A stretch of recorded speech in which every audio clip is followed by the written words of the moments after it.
This program features live coverage of an African safari and may include animal kills and carcasses. Viewer discretion is advised.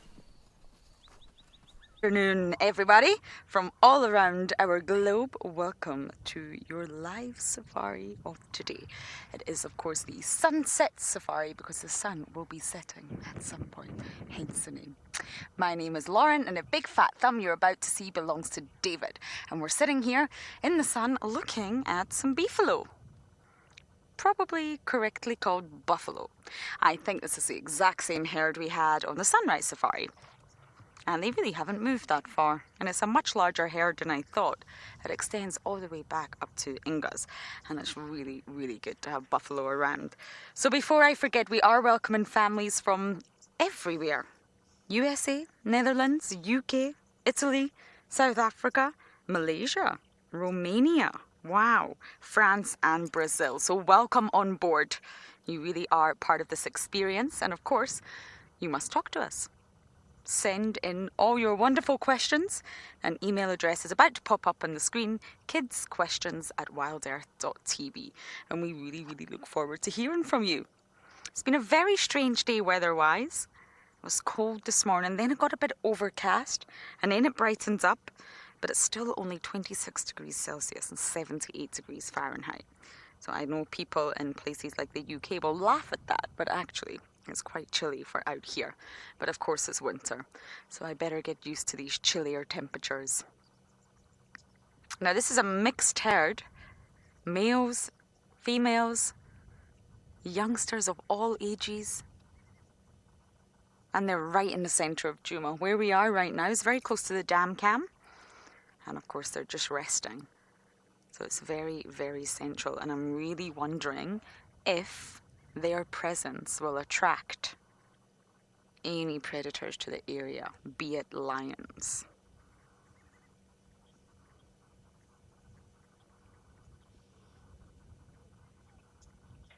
Lauren or Tristan coming from Michelle? Sorry, I'm just going to... Hi Michelle, we've got a herd of buffalo just behind Tombetta. Sorry about that, someone's reaching me in the radio. Yeah, copied. No, that, just wanted to know where you guys were sort of heading out this afternoon. I'll let Tristan take over on that one, I'm live. So yes, which animal is the friendliest, Jane or James? I'm not entirely sure. Emma, you can repeat that.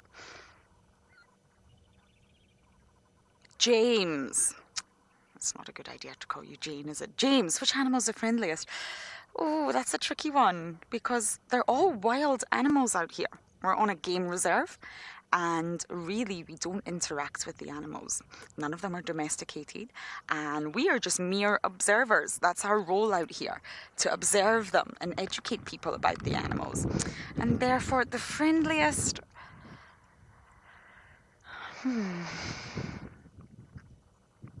Probably the most inquisitive would be the vervet monkeys. They're not exactly friendly, James, so I'm probably not answering your question, but they are very inquisitive. They come into our camp and they try and steal from us whatever they can get their hands on. This includes food, whole boxes of bananas. One time we got bananas delivered. I stupidly turned my back, not thinking that the monkey would actually come inside the kitchen while I was in the kitchen and took all the bananas that we just had delivered, which means we won't get bananas for another week. Yes, that was rather sad. They raid my bathroom. So I think the most inquisitive would be the monkeys. But in terms of friendly, that's a tricky one because they really, really are wild animals and we need to treat them that way. That's one of the important things of being a guide out here. So I think I'm going to have a little look around because there's elephants in the vicinity.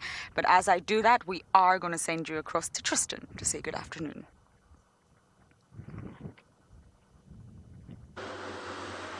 We are looking for a friendly leopard, except that the friendliest of our leopards left us a few months ago and hasn't come back since, which is very, very naughty of Hosanna. So we're going to have to find another friendly leopard somewhere. Hopefully there'll be a young leopard that will start to be like Hosanna and be very, very friendly to us and come and show itself day in, day out like Hosanna did. Anyway, before we get into all of that, my name is Tristan, as Lauren mentioned, and I've got BK on camera this afternoon. And well, as Lauren mentioned, we are going to try and see if we can somehow find a leopard on Djuma. It has been dry with leopards for the last kind of 4 drives. We haven't managed to find anything. It's not that they haven't been here. We've had lots and lots of tracks. We just haven't managed to find them, which is probably more an indication of our skill than the actual leopard's fault. But hopefully we'll be able to find one this afternoon. We're going to go and check around and sort of east and down towards Chitwa and see if maybe we can find some sort of sign that side, or maybe some tracks or something that will indicate that there is a leopard around. So that's the plan for this afternoon. Otherwise, we're just going to take whatever comes our way. The nice thing about being out in the bush is that you never know what you're going to get. So around any corner can be anything at any time, and it's what makes being on a safari so exciting, is that you really don't know what you're going to get or where you're going to see things and how you're going to see them. So I think if you've got a positive attitude and generally patient, good things come your way eventually. So I'm just going to have that mindset this afternoon. Now, our elephants, I think all the elephants that Lauren's looking for certainly have been in this area. As you can see, there is a lot of destruction that has taken place here. This is very typical of herds of elephants when they pass through the area. This is not fresh from today, though. As you can see by the road in front of me, there's lots of leaves on the ground. Now, if it was fresh, those leaves would still be on the tree itself. They wouldn't have fallen on the ground like that.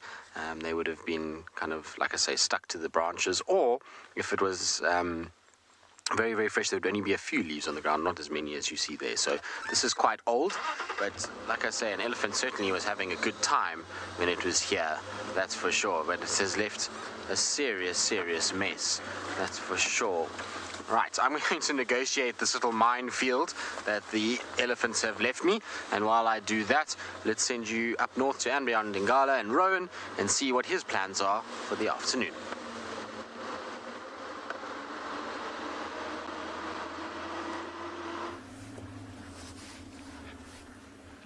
Good afternoon, everybody, and what a wonderful afternoon it is. It turned out to be rather, or slightly hot. It's about 26 degrees Celsius and 78 Fahrenheit. A couple of impalas just split up there. I think probably those two were fighting, so we just broke up the fight as well, which is well done.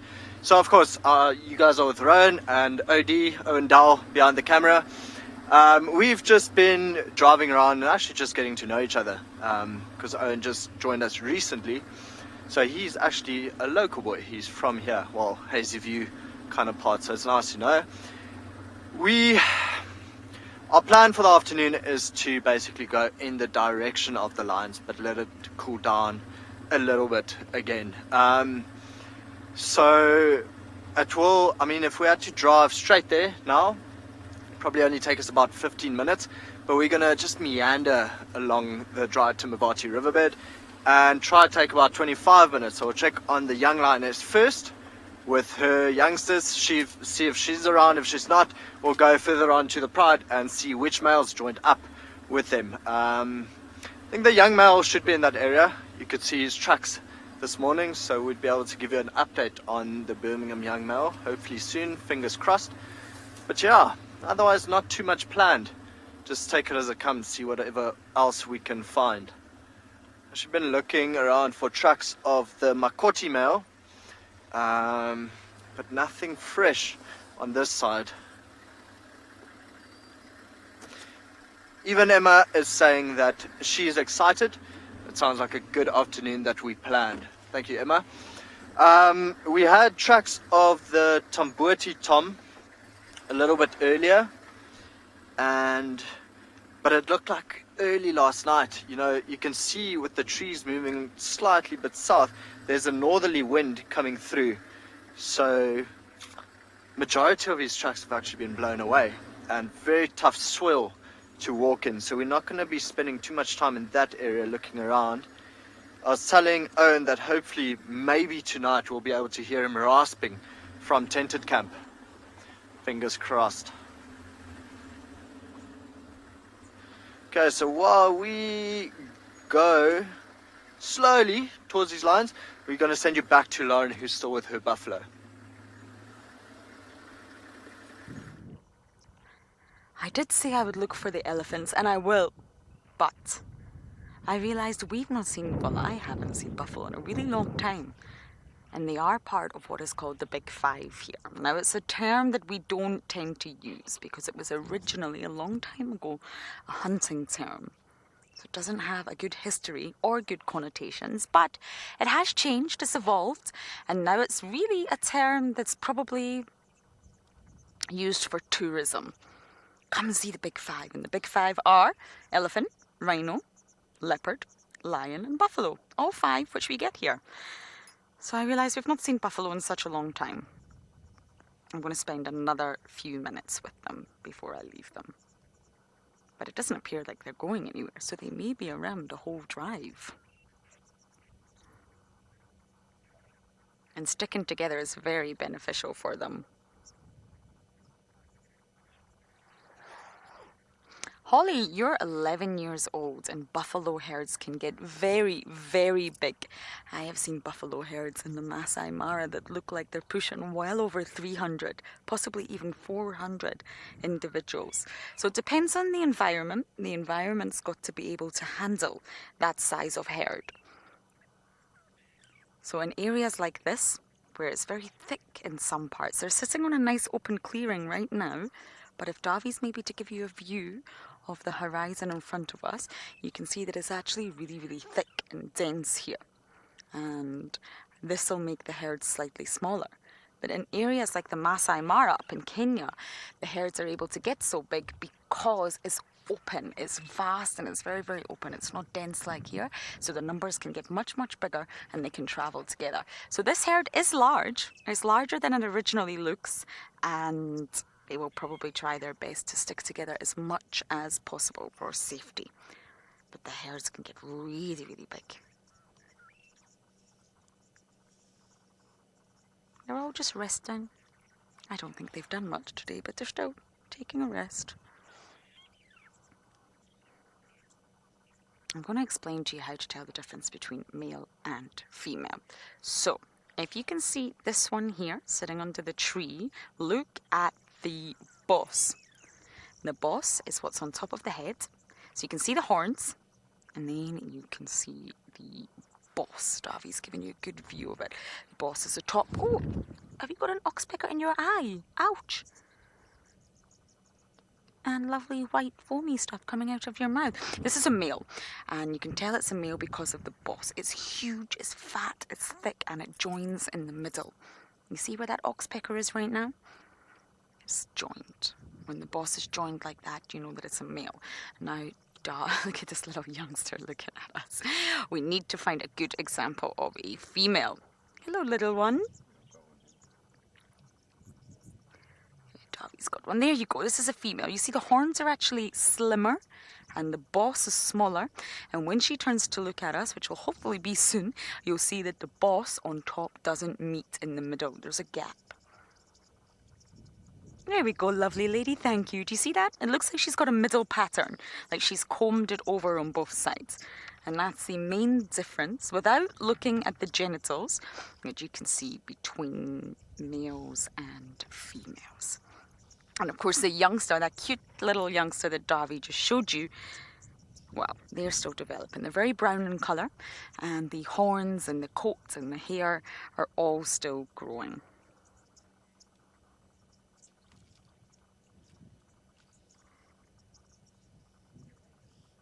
Now, Emma, I do think you possibly asked me a question there.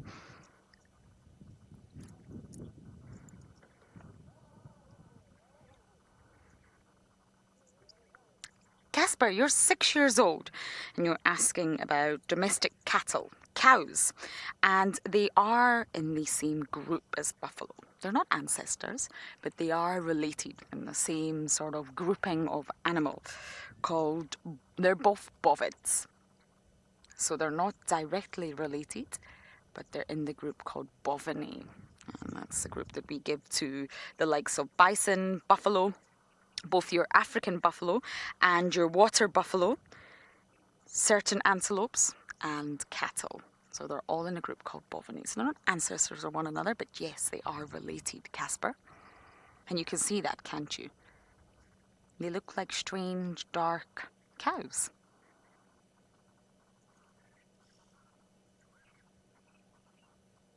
But of course, they're the main food source out here for the lions.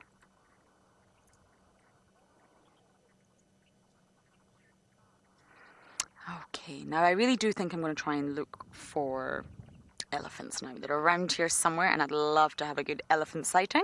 So as we make our way there, we're going to send you back across to Tristan.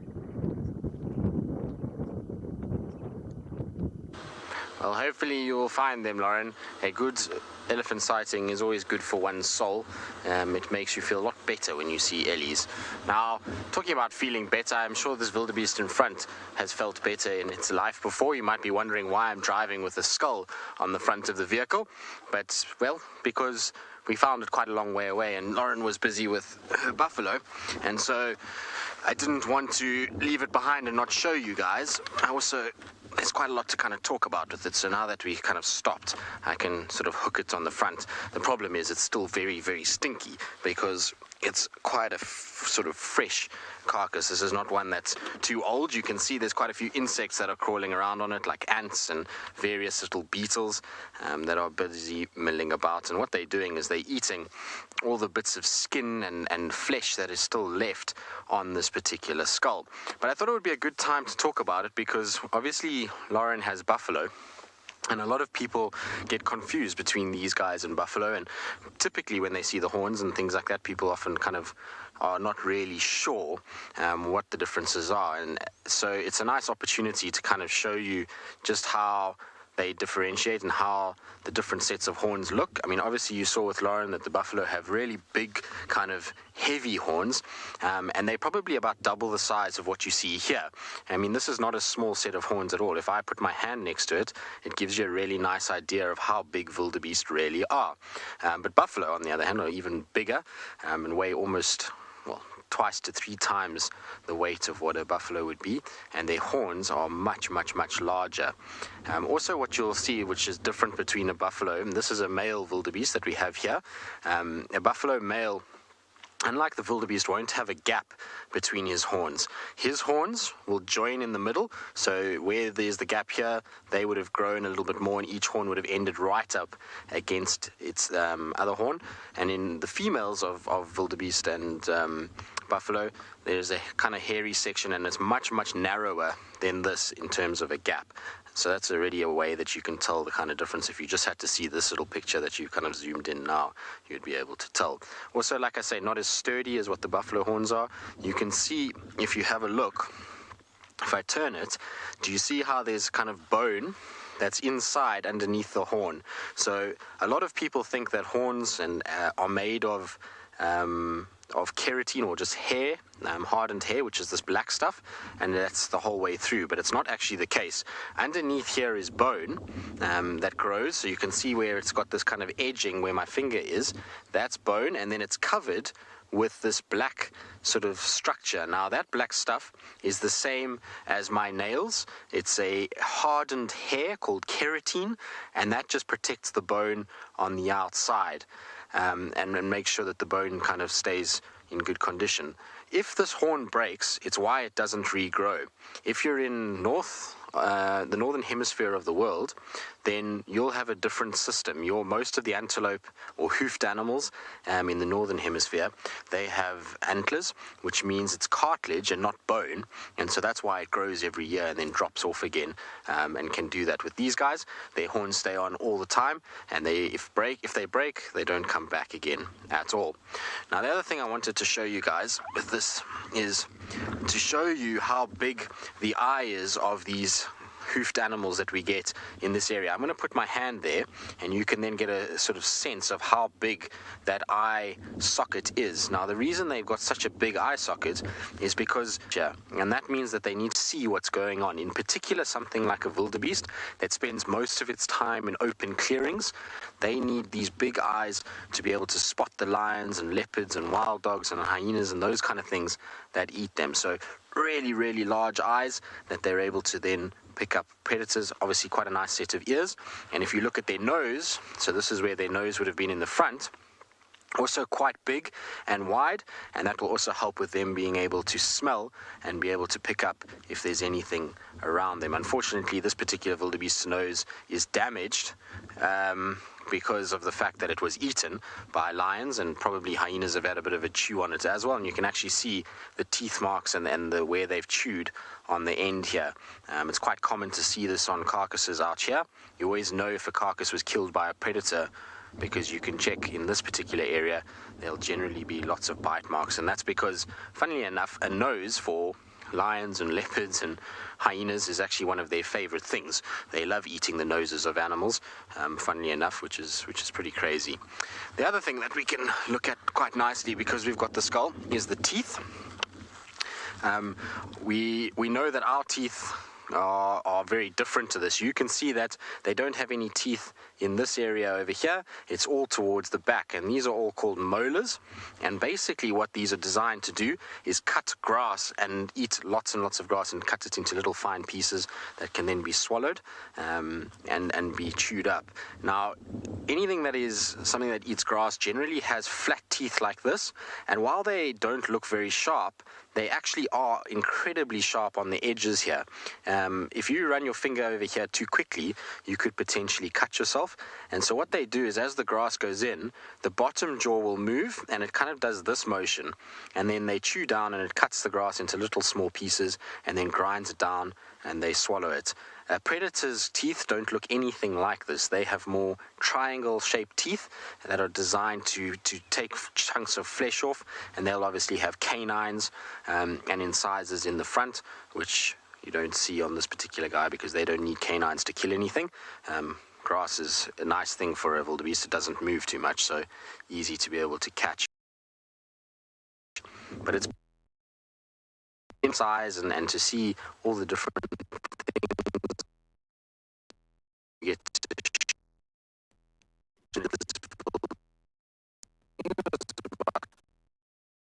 and then since then everything's eaten it. And what's amazing about this is that even though this was covered in meat at one point, and there's still bits of meat you can see, what's amazing about this is that even though this was covered in meat at one point, and there's still bits of meat you can see, this kind of brown stuff, it's dried out on this. But if you leave this skull through the winter period, by the time summer comes round again, the skull will be completely clean. All these insects that you see, and beetles and ants and all kinds of other things, they're going to take all of this off, and it will eventually be clear and free of any sort of flesh, and it will no longer smell like it does now. It now stinks a lot of rotting meat. And so hopefully that smell doesn't stay on our car. I was also thinking that since we haven't been finding leopards, maybe we can attract them with the smell of our wildebeest as we drive along, but that's not really the right thing to do, so we won't. We'll probably put this back in the bush. But it is an indication. Just one last thing is I wanted to show you guys, I don't know if it's going to work. Oh no, there's stuff leaking all over my seat. But if I had to be a wildebeest, that's how big my head is in relation to a wildebeest head. So you can see they really are quite large animals, but nothing as big as what you see with those buffalo. All right, we're going to carry on. We're going to go try to see if we can find a spotty cat. I'm going to leave this wildebeest skull behind because it's smelly. In the meantime, though, let's send you across to Lauren and see if she's had any luck with the ellies.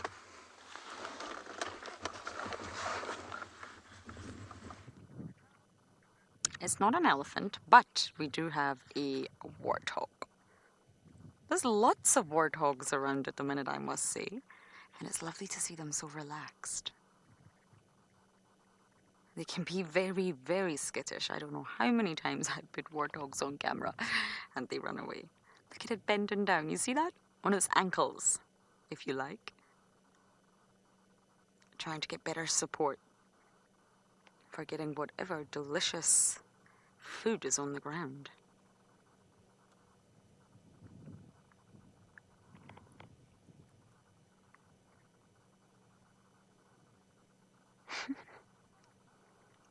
Looks very painful, actually, I must say. It doesn't look rather comfortable, but I believe for the warthog it is. And they have very, very rough callus pads on that joint, and this actually protects them So it makes standing like that really, really easy and comfortable for them. Whereas if I was to do that on my knees or ankles, I think it would be rather painful. Vlad, you're 5 years old, and no, we are not. So remember what I said earlier, that we are just observers. We really, really are just here to look and watch the wildlife. We don't touch them, we don't scare them, we don't intervene, we don't disturb, we don't feed, and we don't take anything. The only things we are allowed to touch would be vegetation and things like skulls, like Tristan has. We do not interfere with their daily life in any way. And even if we have an injured animal, Vlad, we actually don't help it unless the injury has been caused by a human. And I know that sounds slightly hard to listen to. If we see an injured animal, it's really, really not easy, but we must let nature take its course. This is a natural ecosystem, and we must let it play out as natural as possible. Where's your friends? Warthog? So you're saying it looks like he is mowing the grass. Well, yes. They do graze, so they're like little lawnmowers, I guess. You're completely correct in that one.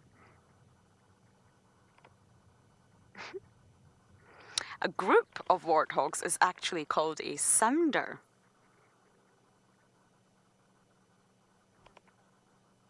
Talia, you're 5 years old and you're asking what animals would eat warthogs. Well, great question. Lions. I've seen lions in the Masai Mara hunt warthogs many times. It's a little snack for them.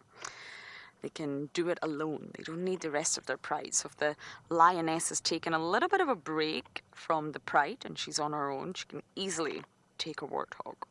Leopards also can take warthogs. We have a leopard here called Hukamure, who is known as the expert warthog hunter. And it's quite dangerous. Warthogs have tusks, 2 sets of tusks. Ones that are visible, that we can see, but then ones on the lower jaw that are actually not. And they're the ones you must look out for. And it's quite tricky. They're fast. You may not think so, but they're actually really, really fast. They've got quite a body mass, got lots of muscle. And if a warthog was to charge you with those tusks, you could get seriously, seriously injured. So the predator has to be very, very careful in what it does and very precise. And what Hukamuri does is wait outside the burrow. He can hear them, he can smell them, he knows they're inside the burrow, and he very, very patiently waits until one of them starts to come out and he makes his pounce. So lions and leopards would probably be the biggest predators of warthogs. So I'm heading to the northern boundary. I'm still hoping to find my elephants. And as I look for these ginormous grey mammals, we're going to send you across to Rowan, who's driving in the riverbed.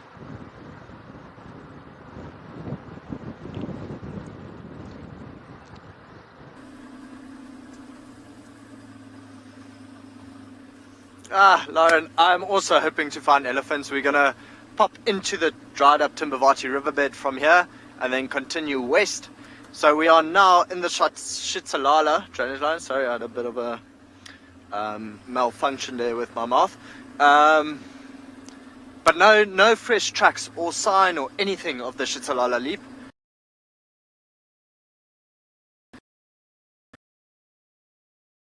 So we hope maybe some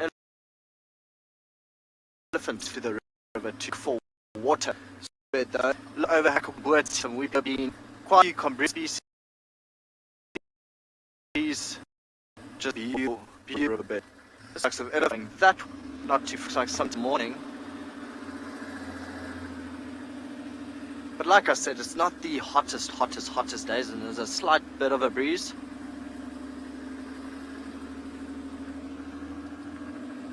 Okay, it seems we are struggling with signal a bit, so I'm going to send you back to Lauren with her running warthog.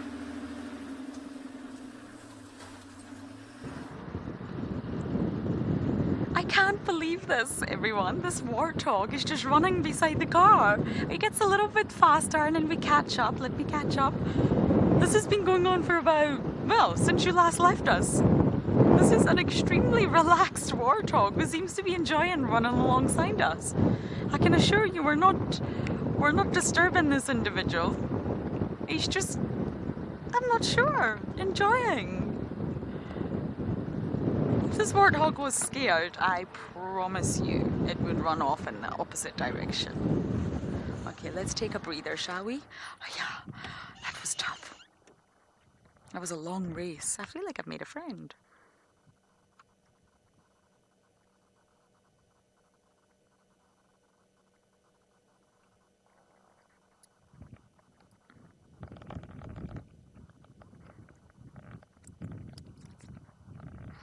Gabrielle, 11, you are asking. Here we go again. The elephants are in there. No, I don't believe they are colorblind. I don't think they have great color vision, so they don't have as many rods and cones and those specialized cells in their eyes that we do, but I don't think they're colorblind. Oh no, Mr. Warthog, we can't keep up with you there. I think he's just crossed the northern boundary. He also doesn't seem to be bothered that we're not playing anymore. That's rather sad. But I was going to show you a warthog skull. But no, they're not colorblind. But they don't necessarily have good color vision like we do, or some of the animals in the animal kingdom. Okay. Skull time. Are you ready, Darby? So this is an adult warthog skull, and you can see the upper jaw and you can also see the lower jaw. You can see all of these molars that are of course designed for grinding down the grass that they graze, and you can see the upper tusks. So these are the tusks that are visible, that we can see when a warthog is just strolling around quite casually. And these are the tusks that you've got to worry about. And these are the ones at the bottom that can cause a lot of damage that you can't see when the warthog has got their mouth closed. So there's actually 2 sets of tusks, and that's what I was referring to. These are the ones you definitely got to watch out for if you decide to go jogging with warthogs.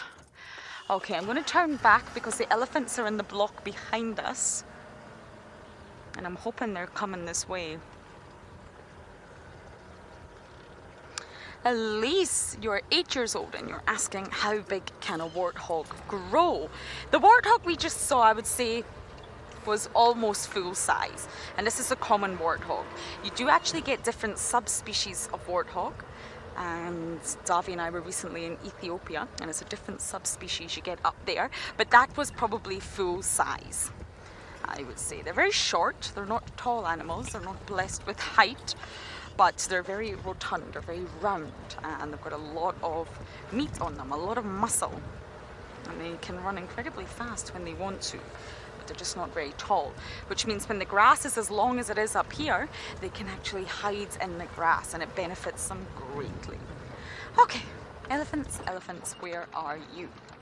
I believe Rowan has some elephants for you, so over to him.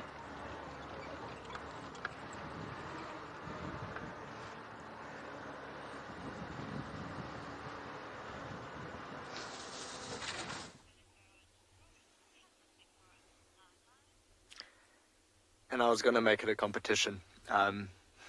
Before the signal dip, I was actually going to say, okay, Lauren, let's see who finds an elephant first. Yeah, it just happened. Not quite where we expected him to be. He was on the bank and then he maneuvered his way up. It's like he went into low range and just up that steep bank. We were thinking it'd be more in the river, you know, coming for a drink, but it's a young male just feeding by himself. As you can see, very quick to disappear. Can barely even see him there now. It's such a large animal, it's actually absolutely, actually just quite amazing how well they can camouflage themselves. And it's happened to us before, where we've gone tracking and you're looking down the entire time, you know, looking for leopard tracks or lion tracks, and the thing that usually gives it away is just a break of a twig, and you look up suddenly and there's an elephant not too far from where you are. Always quite fun, sobering experiences. Just softly flapping his ears, cooling down a little bit. not the best view anymore. You can see he's there. So the direction he's going, if he continues walking that way, there's a small pan of water not too far from there. Noah and Charlotte, I think your question is, why do elephants have trunks? It is their nose. So like you have a nose on your little face, the elephant has a very big nose on his much larger face. And of course their sense of smell, because of that trunk, would be a lot better than your or mine or Owen's sense of smell, for that matter. But yeah, it is their nose. Also, when they drink, they slurp the water up into their nose, hold it there, and then spray it back out into their mouth. So yeah, it just serves as a nose for them. Or as a trumpet when they are quite upset with something. You can hear an elephant trumpeting at you, or whatever it's upset with. As you can see, this one's not even looking our way, so no bother at all. Just nicely feeding and cooling itself down with these ears.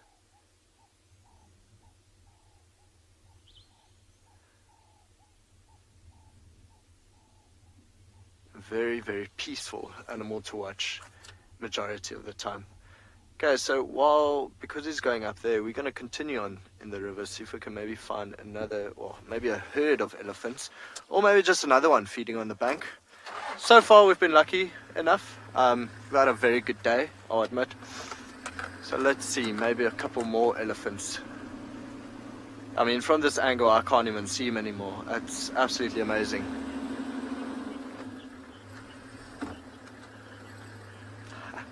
Okay, so we're just going to continue driving the riverbed. It seems that Tristan's doing exactly the same thing, so we're going to send you back to him for an update. We are driving around, Lauren. We're just in a riverbed at the moment. I was just seeing if there's any sign of anything. I haven't driven here in so long. Last time I was at Djuma, this was all flooded. You couldn't drive here, so it was no way to get a vehicle on this section. And so I think the last time I drove here was in November last year. So nice just to come and have a little look and see what's been going on. The Ellies have certainly been at work here digging for water, which is quite common when you get a riverbed that flows a little bit and then starts to dry out. The elephants often do come and dig for water. The water here is far tastier than the water that would be in these little pans or mud wallows. At the end of the day, if you've had a buffalo lying in it and he's peeing and he's pooing in the water, not as nice as water that's filtering through sand particles and is clean and fresh. And what I'm talking about, let's see if there is actually some today. Oh, it's dried up a little bit, but if you look on my right hand side here, you see there's like a well like this. So this is where an elephant has come, and it looks like it's probably within the last day or two has dug up, and you can actually see how wet the sand is in comparison to the sand on top. The sand on top is very light and almost a white coloration, and then as you go down it becomes darker, and that's because it's holding water. So the further down they dig, the more that they can start to expose water, and that will allow them to then drink this clean stuff. The good thing about this is that in the winter periods when it really starts to get quite dry and a lot of the water holes dry up, this will become very important for smaller animals. So things like leopards, steenbok, duiker, nyala, kudu, impalas, they can all come and use these as places to drink. This particular one, like I say, is dry at the moment. They'd need to dig down a little bit, but you know, it will happen. Oh, some sand just fell. Must be the vibration of the winds blowing, but it was very dramatic. A little bit of sand falling. I was say, I've given up water from this little divot. The only problem with this, there's one with water in it. That's cool. This one's a fresher one. You can see it's been dug in the last day or two. I'm going to try and show you the water in the actual hole. I'm going to have to dig myself, so we're going to try and get this right. Today's a day of adventuring. We're doing all kinds of things, from skulls to water points. But hold on, BK, I'm going to try and see if I can figure out a way. So an elephant would have used its big foot, which is why it's nice and wide. Unfortunately, I'm not an elephant, and so I have to use my small hands. BK, if you can see the water, let me know. Can you see it now? Nope, still not.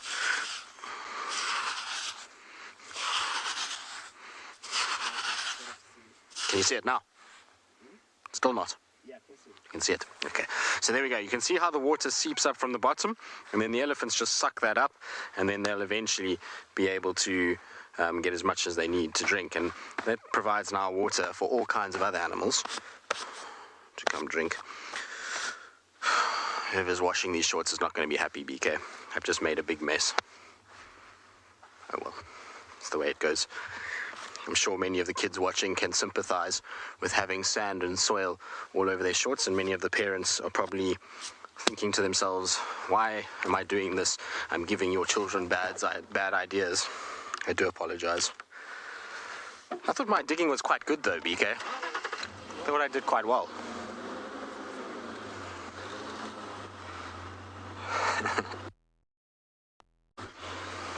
Emma in control is calling me a child, so she says I must carry on being a child, and while I do that, I'm going to send you back to Lauren.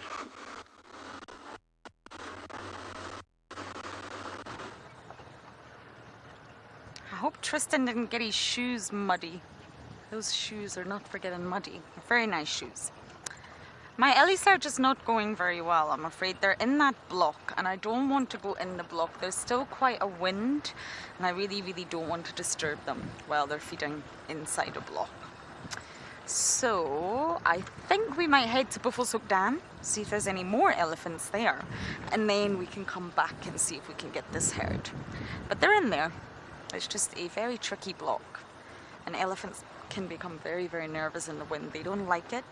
And I don't want to drive up to them in a block when it's windy. But let's just try and see if we can get views of any of them. We had a boy earlier, but he trotted off and he was missing most of his tail. His tail was like this size.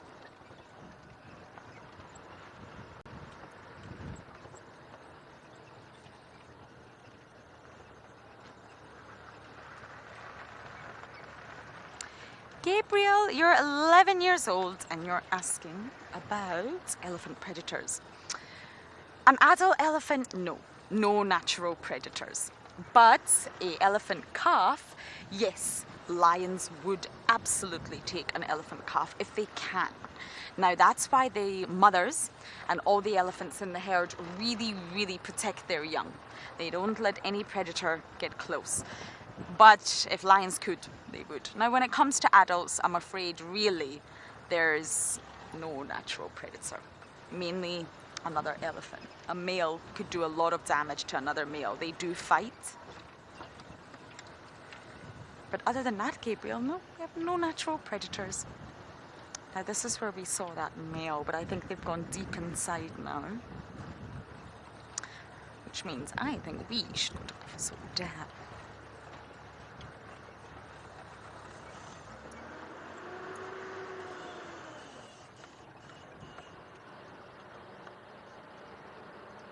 I love being surrounded by a herd of elephants. There's nothing quite like it, especially a really relaxed herd and a feeding herd when they're eating or swimming.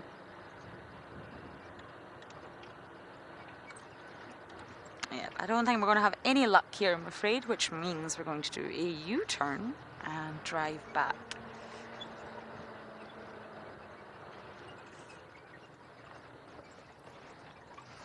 Anise and Charlene, yes, I have seen elephants standing up because they do.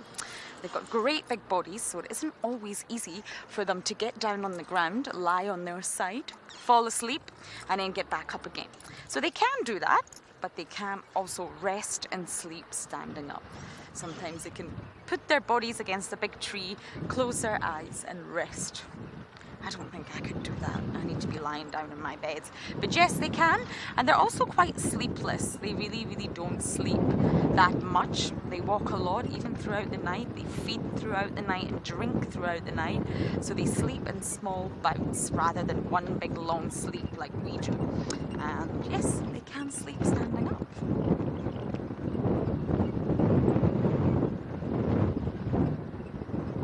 But I have seen elephants lying down on the ground to sleep, and it's rather bizarre when you drive up to big, great animals that are on their side snoozing. You get a fright for a moment because you're not used to that. And I believe 45 minutes is over already. Time flies when you're having fun. So what that means, everyone, is the drive is now open to everybody. We will take questions from everybody. But kiddies, as always, please keep sending them in. We will still answer questions from you too. Okay, now I really am going to head to Buffelshoek Dam, and as I make my way there against the wind, we are going to send you guys back across to Rowan.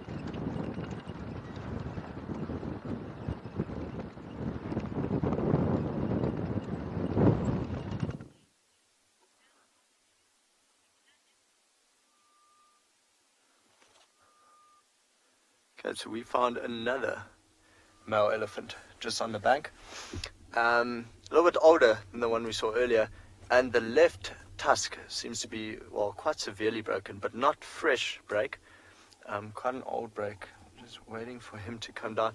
So we were actually going past and then heard this ruckus. We were just chatting away and had to reverse because in front of him there's a bit of a game path. So I'm kind of waiting for him to come down there, and of course if he came down he would have almost stumbled straight into our vehicle, so we didn't want to be in his way or too close at all, as he's really enjoying the food here, eating a whole variety there. He's had some bush willow, then supplements it with some grass, and is literally putting his trunk everywhere and just pulling out. There's a lot of food for them. Of course, a male elephant like this could eat anything from 200 to 300 kilograms a day. There's a whole lot of different species going into his mouth now. See, his eyes look quite closed, so very, very, very relaxed. You can see the mouth there. Posing. I'm waiting for him to come down. It's I find it rather funny when elephants come down the banks. Especially youngsters, it's so cute. Often you find them sliding down on their bottoms. You can quite clearly see the broken tusk there. Daniela, he is rather big, but I think what makes him look even bigger is because he's standing up on the bank right in front of us, and I think it's what's making him look taller. He's definitely not a small guy.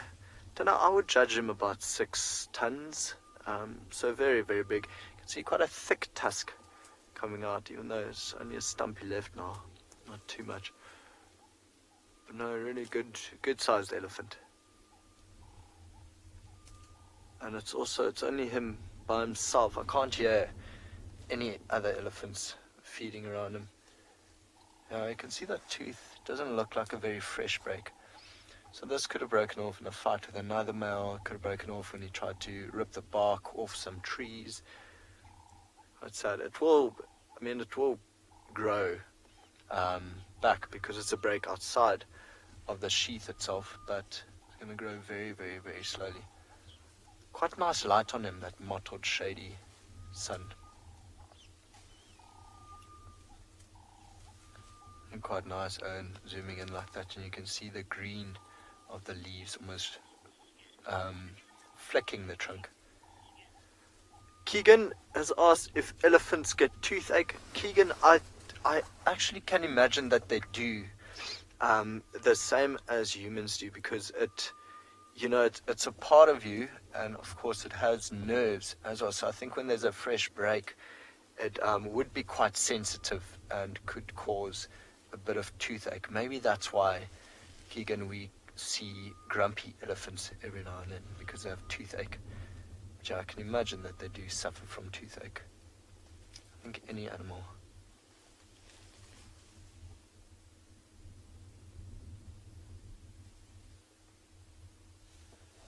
See what I said earlier, such a peaceful animal to watch. They're not disturbed. Actually quite cool, you can see how dirty the tusk is on the right, except when he pulls back, when he puts his trunk up, see how clean it is inside the sheath. So he's probably been using his tusk for a bit of digging, trying to get to tubers underground. Not using his left tusk anymore, so now he has to do everything with his right tusk.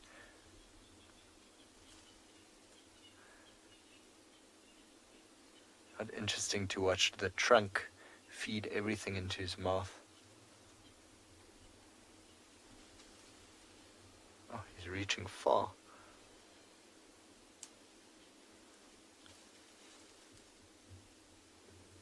He's eating a creeper.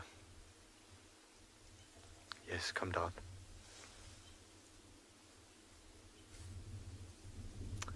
And then the bush willow is acting like a hat for him. That's cool. Even Emma is saying this is gorgeous. That's a nice shot.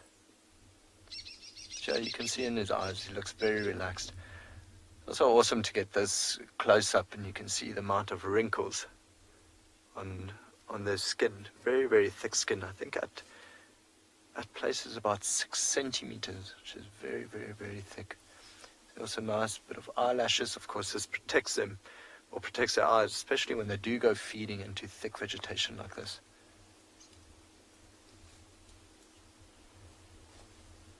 But he almost looks like he's falling asleep. His eyes look so droopy.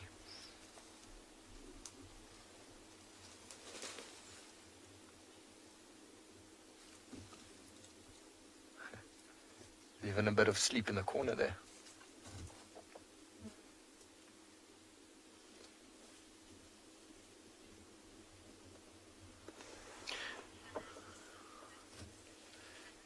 Hyena, I agree with you, he does look magnificent. Actually, they are magnificent creatures to watch.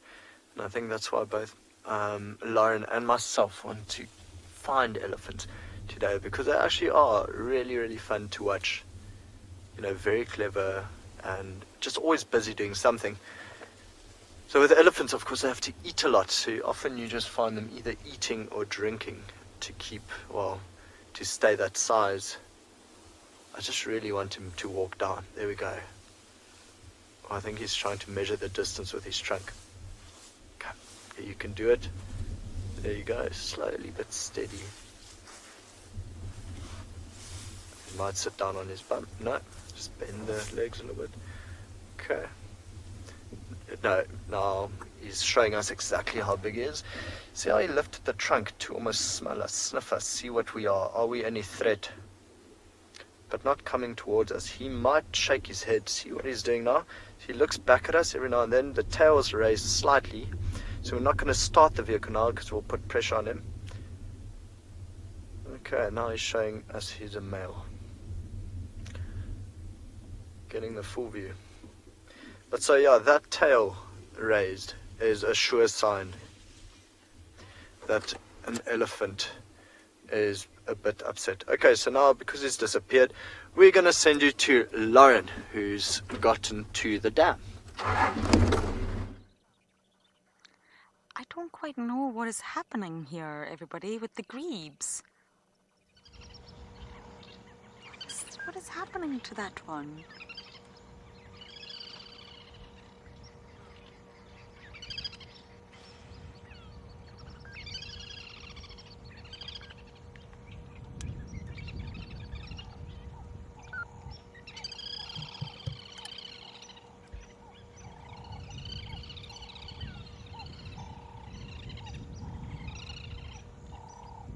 I don't know if it's just a boyfriend and girlfriend fighting or what is happening there. I've never seen anything like that. Can you hear them?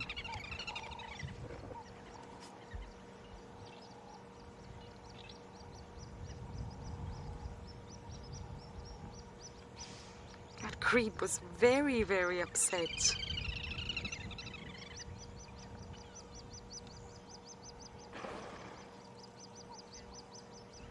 So far you were saying it's a grebe spat. Something like that, yes. I don't know if it's... That's a youngster following behind, and they are said to be monogamous, so I don't know if that was some sort of domestic between male and female. Right past a hippo. Look at that.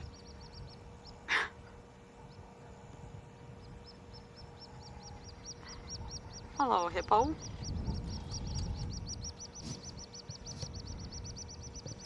I really don't know what happened there. When we first arrived, the grebe was very upset, but it was just one of them.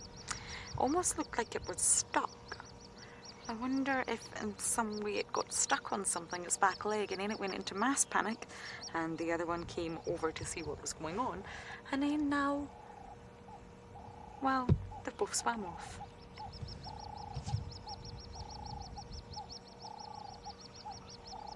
What is it, Darby? I got a bed for you.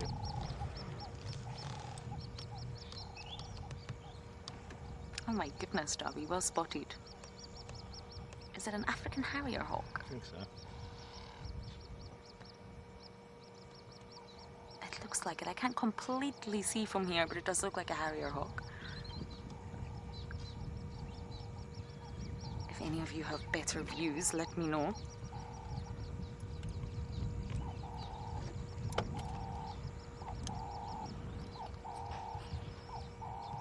Aha, and there's also the grey heron down there. So damn, it's pumping.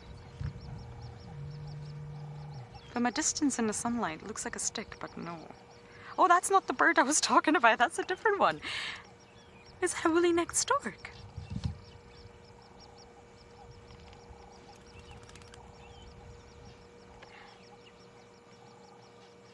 Fishing. Somebody's going fishing, that's for sure.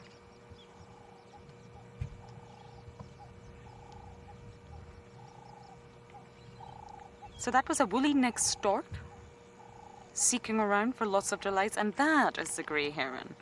Wow, it's a party at Buffelshoek Dam. And of course they're all water birds.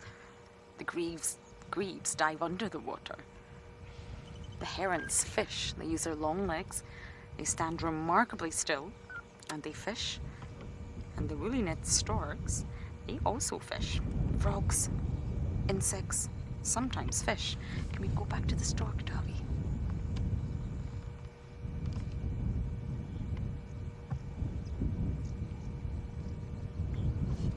Shaka, I agree. I also haven't seen a stork for a very long time. We used to have a pair of saddlebill stork that we always saw at Chitwa. I haven't seen them in a very long time.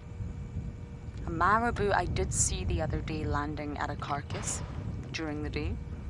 But you're right, I also haven't seen a stork in a long time, especially a woolly-necked stork. This is quite unusual, everyone. It's got a red tip on the end of its beak. If you look really, really closely, I think you should be able to see it.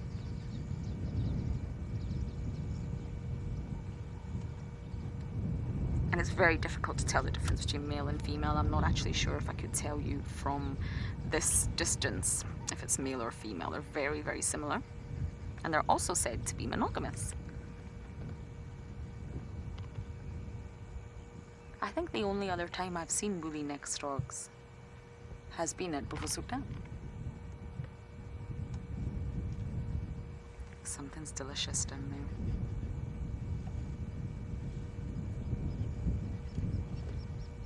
Wow, what an incredible day at Buffelshoek Dam. Delivers more than it usually does. As I enjoy my birds, we are going to send you back across to Tristan for an update.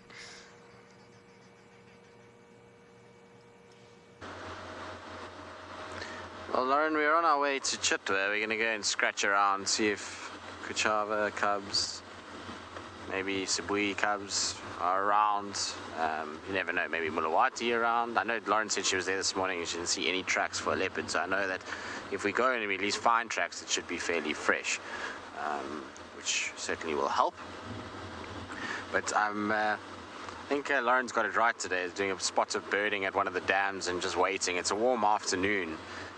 So it's very, very possible that something comes down to drink at some point. But I was talking to BK now about it because we were chatting about leopards and where they are and why we are not seeing them. And after last night, I suspect that a number of them would have made kills last night. When you have that crazy wind and a bit of overcast, cloudy weather, it's perfect hunting conditions for a leopard, and they often take advantage of it.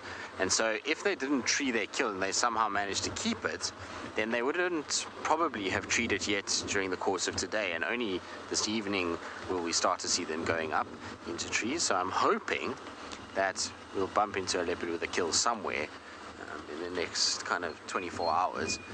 That's the kind of plan. Whether or not it comes to fruition, I'm not quite sure, but you know, one can dream, and like I say, gotta aim high. I'll be very sad if the kill is on Torchwood or Buffalo's Hook, though.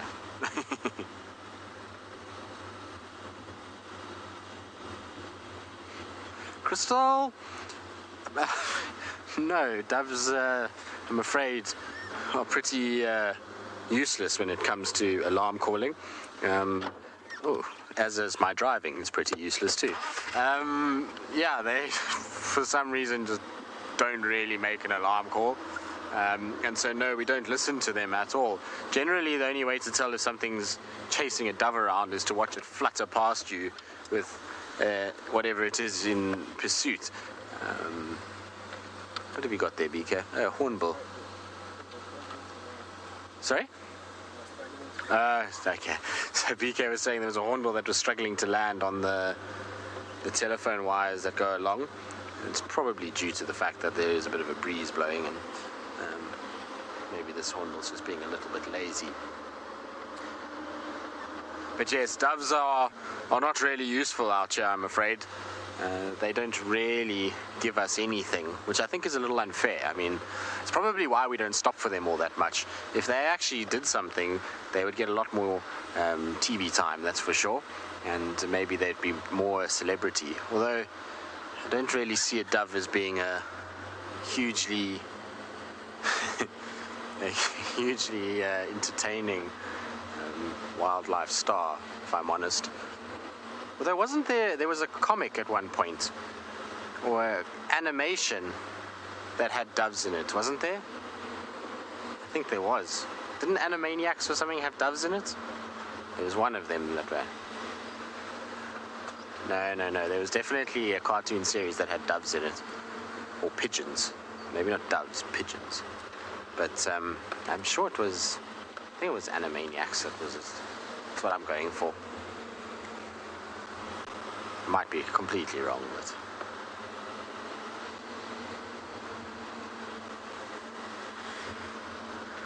Alright, I'm going to, I think, go straight to the southern side of Chitwa, check around there, and then I'll come back towards the dam later. While I do that, though, I'm going to send you across to Rowan, see what his plan is. I think he's probably slowly starting to head towards those lines by now, and hopefully he'll have some luck.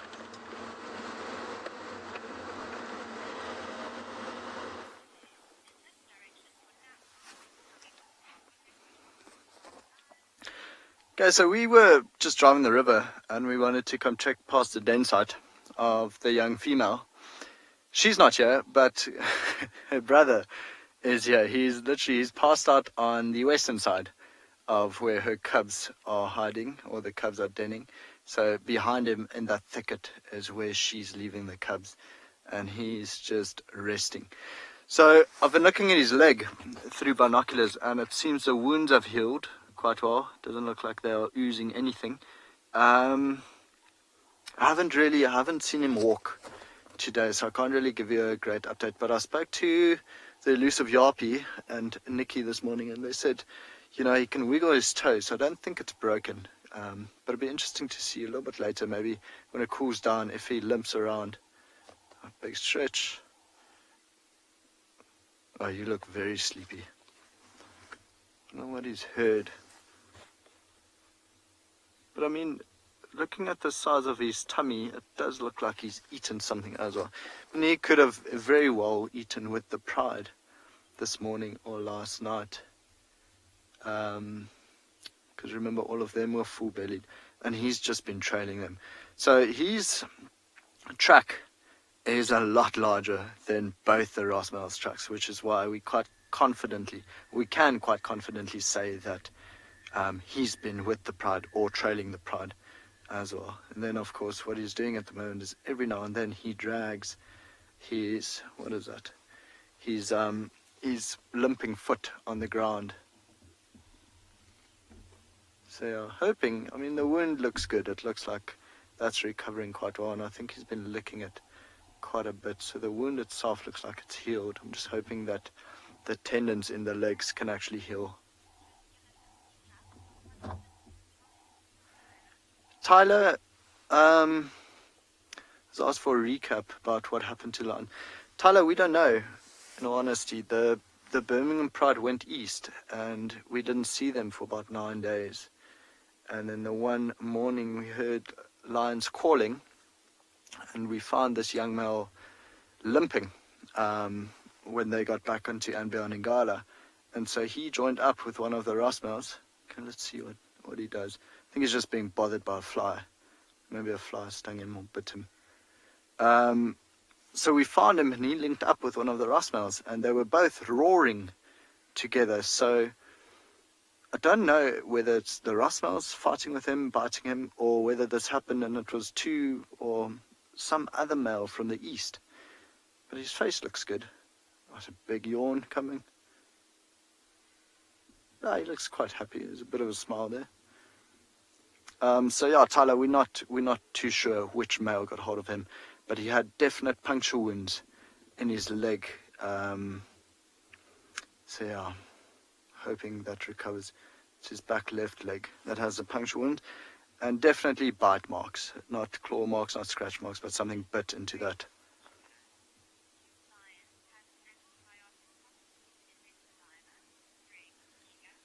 Greg Higa, you know, I think it's the same thing with humans. I think if you had to lick your wounds a lot, it will heal quicker. It's the same thing with a wound in your mouth.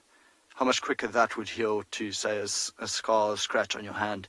So it's exactly the same thing with lions. I think a lot of very healthy bacteria that is healing the wounds. So where he's licking now, he's not wounded at all. I think he's just cleaning his paw. Maybe he's still got a bit of blood left there from the cock. Oh, okay, no, he's actually cleaning his face. That's all. Just like a domestic cat, it licks its paw and then uses the wet paw to wipe its face. Well, I hope this sets everyone's mind that he's still okay, he's still fine. Of course, we can't give an update every single day because we don't get to see him every day. We try and look for him as much as possible. And then once we do find him, we'll show him on WildEarth. But yeah, it's been, like 3-4 days since we last saw him. But he's looking okay. Still surviving, still hanging in there. Just wonder where his sister is.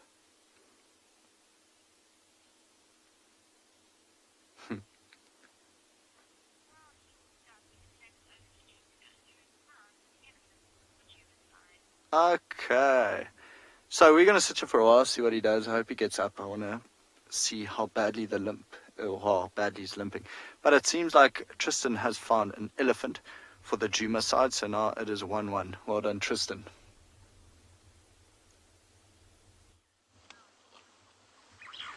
Indeed it is, Rowan. It is 1-1, although we, I think, have got more elephants than maybe what Rowan had, but he is certainly, well, all the andBeyond guys have smashed us lately on the leopard count, so we shall not say much yet until such time as we can equal the score on that. We shall keep very, very quiet. But nice to have so many Ellies around at Djuma at the moment. It's been really, really cool to just spend time with herds and lots of big herds, which has been interesting.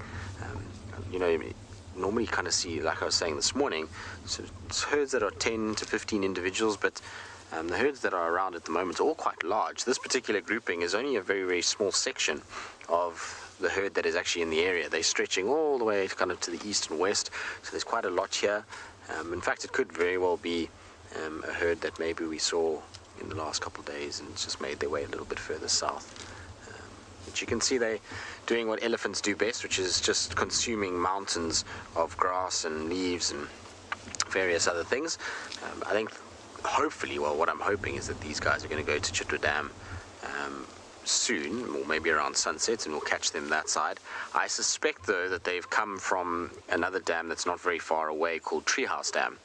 And so those of you that kind of know the Djuma property, you'll know Treehouse Dam there. It's not the dam I'm talking about. There's a dam that lies to the east of us on an area called Little Gowrie, and it's a nice dam for ellies. They often go there, and if you look at this elephant that's closest to us, you can actually see on the side of its body that it's quite dark, as though it's been in water fairly recently. The top section is obviously covered in dust, where it's dusted itself after spraying itself with water. But I would imagine these guys maybe were down at the water hole a few hours ago, and they've still got a bit of moisture on the skin since they were at Treehouse. But they're also not really angling for Chitwa Dam at the moment. They're still kind of walking towards the airstrip more than the dam.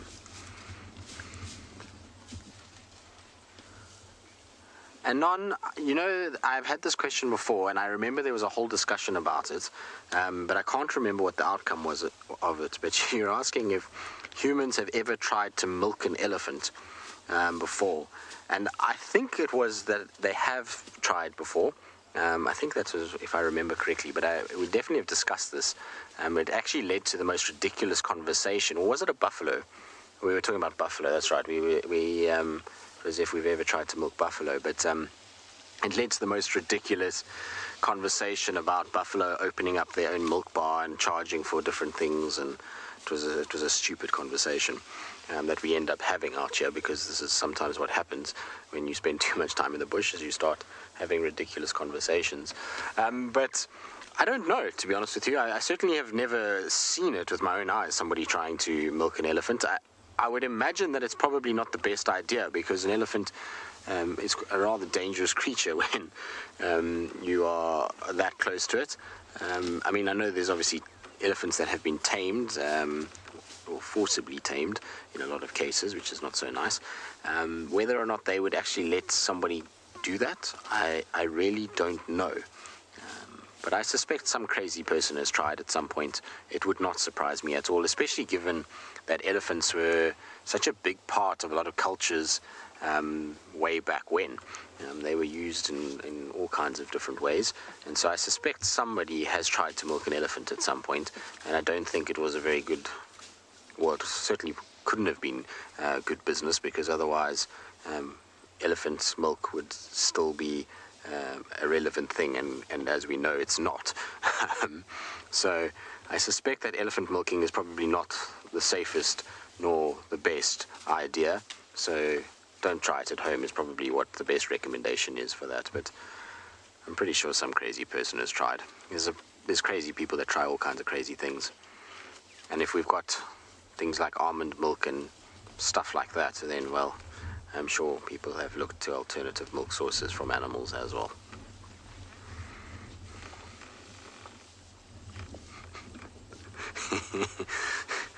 Emma is saying to me that I have escalated drastically from almond milk to elephant milk, but not really, if you think about it. I mean, who decided that they could get milk from a nut? I mean, it's not exactly, a kind of similar thing. Milk from a cow and milk from a nut is two very different things. And so, I suppose, for me, it's not actually as much of a stretch to somebody thinking about milking an elephant as it is to milking an almond or a cashew or whatever else people milk these days. It seems to be everything that used to be a food source has now been turned into a milk source, which, I mean, is a fair enough thing, because there's a lot of people that obviously struggle with milk, and so I certainly don't begrudge people having it, but it's just a crazy thing how you're starting to see it more and more these days, all these different types of nuts that are being processed and turned into an alternative for lactose.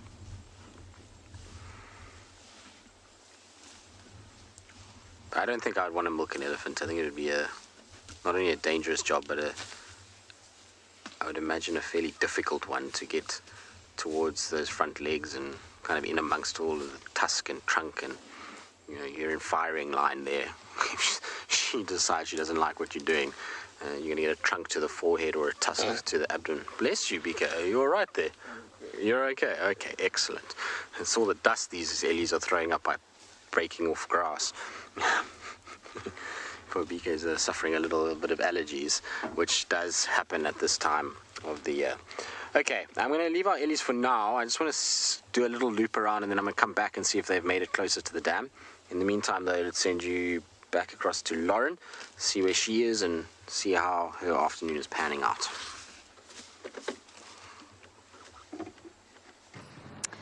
I am on my way to see Ribbon. That's exactly who I want to see. Darby thought he saw a leopard track, but I can't. So I'm just having a little look. And yes, we do live in a world of almond milk, and macadamia nut milk, and hazelnut milk, coconut milk. It's amazing. I mean, milking a cow is one thing, but I do feel sorry for those farmers who have to milk every single almond. It's not easy, no. They work hard, those farmers. Tiny little almonds. Yes, but it's worth it because it's delicious. Davi, did you see any more of those leopard tracks, or was it a one-off? No more.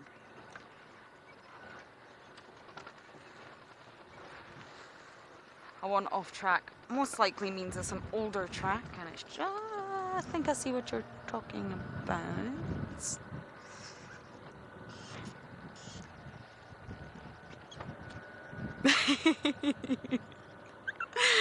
Apparently many of you are laughing at me trying to milk the almonds. You can get machinery for it. There's a video on YouTube. So the farmers don't have to always do it manually, you know. They can put it in a machine, more industrial.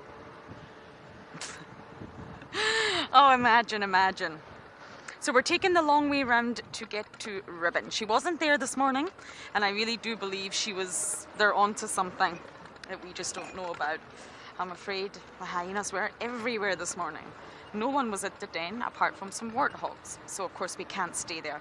But I want to go. I want to catch up with Ribbon and of course her two little gorgeous cubbies. But we're going to go the long way round and see what else we can see en route. Now, if any of you have never tried hazelnut milk, you absolutely should go buy it. No idea. We had Swazi and Luca this morning and two others that I didn't get the chance to identify, and I really don't know. I wonder if the west will also be worth checking. I think that's what I'll do. I'll go to the hyena den, and then once we're finished there, I'll head back over to the west and see if we can see anything. We had lots of leopards on Buffelshoek this morning, which is joyous for them, but rather sad for us, of course. I'm missing my spots greatly.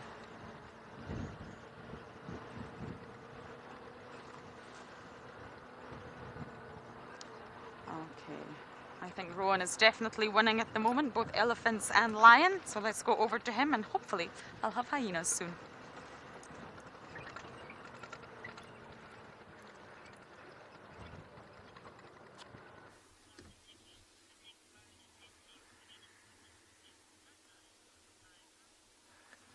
I was actually going to give it to Djuma and say they're winning 4-2 on the elephant front. They just need to find a lion now. So this young male is still, lying down. He's been grooming himself quite a lot, but I think, look at that. There goes the head back into a comfortable spot. I think what woke him up was that fly, luckily enough. But now he's even hiding the head right in the bushes there. I was talking a bit to Owen and said how amazing would it be if the Lionesses came back now, and just to see the interaction, what would happen with her and him being so close to the youngsters. Sound you can hear in the background is a vulture on top of one of these trees. If you hear that pterodactyl-like sound.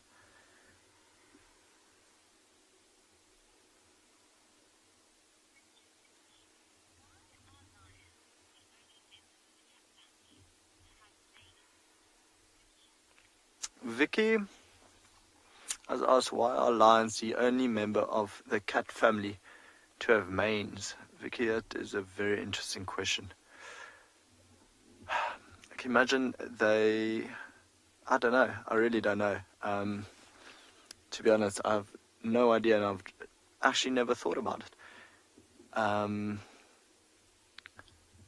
Probably protection of fighting, but I guess leopards fight, tigers fight. You know, it's a very, very, very interesting and good question. But I don't know. I can't give you an honest answer. Maybe one of the viewers, if they know the answer, please answer Vicky, but I will not be able to give you an honest answer. What do you think, Owen? Any idea? Yeah, same thing. Owen's saying it's protection from fighting, which does make sense, but it's like any bits of territories. It's just a lot of testosterone, growing a nice little beard. But very good question, Vicky. I was discussing this with Sean today, saying how usually we have 6 guests, and then in 3 days they leave, then you get 6 new guests. But now having questions coming from all over the world, just to get people's different perceptions on everything that we see and the questions they ask, it's been fantastic.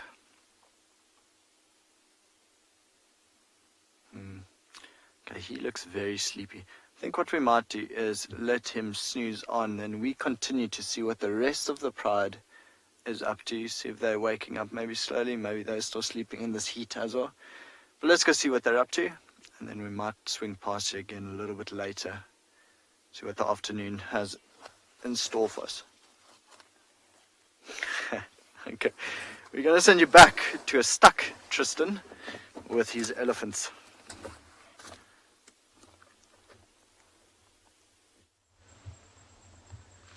I have indeed. The reason why I stuck around with the Ellies is because there's 2 bulls on my right-hand side that we kind of noticed as we were driving away from the herd that have got quite impressive ivory for their size. I mean, this is not an old elephant that we're looking at the moment. In fact, I would reckon, just by size of his body and general kind of condition of his ears, which you can see are not in any way tatty, would say that this elephant is only in his maybe early 30s, but he's got substantial tusks for this area.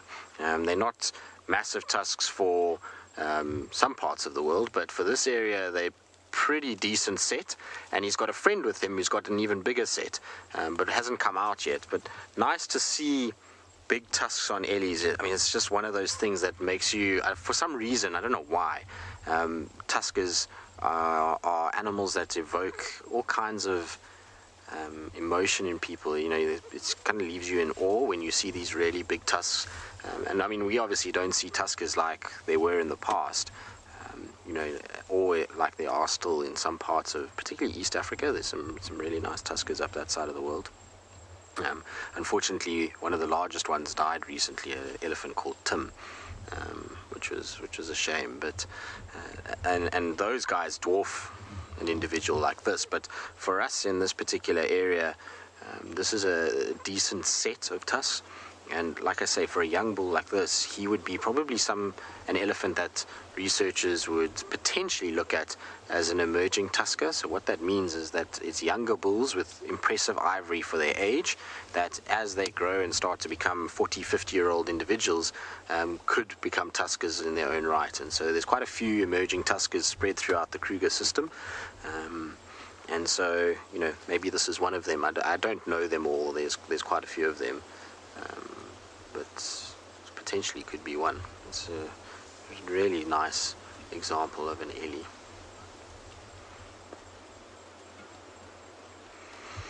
So Eleanor, it's really, really difficult to determine age of elephants watching them like this.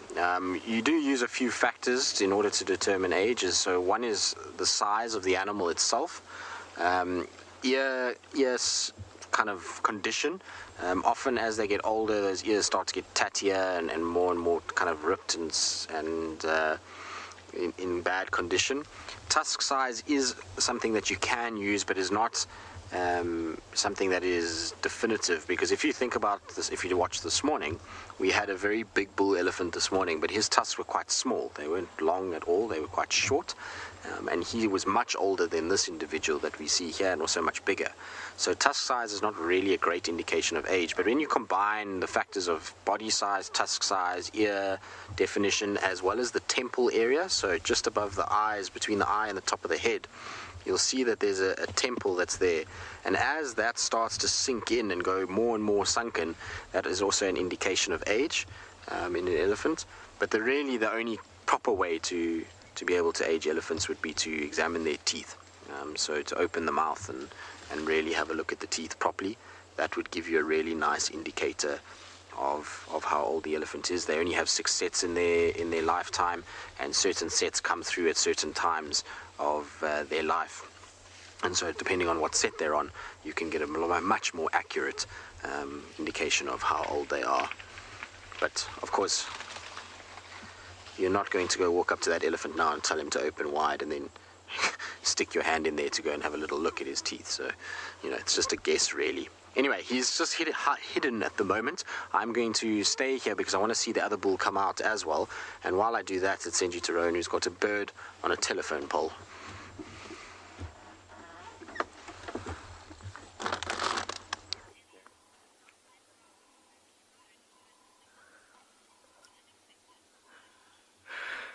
And it just went back into the hole. So it was such a little while longer. I mean, he's had his head out the entire time.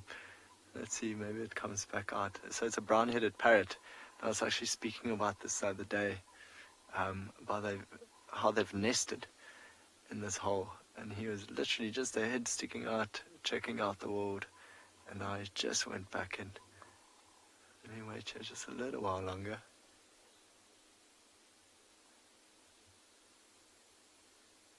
Quite a nice little spot to nest. I think very, very safe. Quite high up in the pole. Not in danger of any genet fitting into that hole at all to steal its eggs at all. It's a very, very safe spot.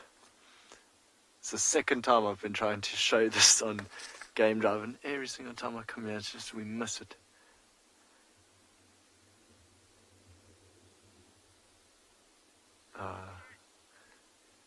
Come on, Parrot. That's what Emma's screaming in my ear. I agree, Emma. Come out. I actually think both of them are in there. It's quite difficult to tell them apart like that. I know the male's a little bit bigger than the female, but not really by much. I think everyone now just thinks I'm showing them a hole in a pole.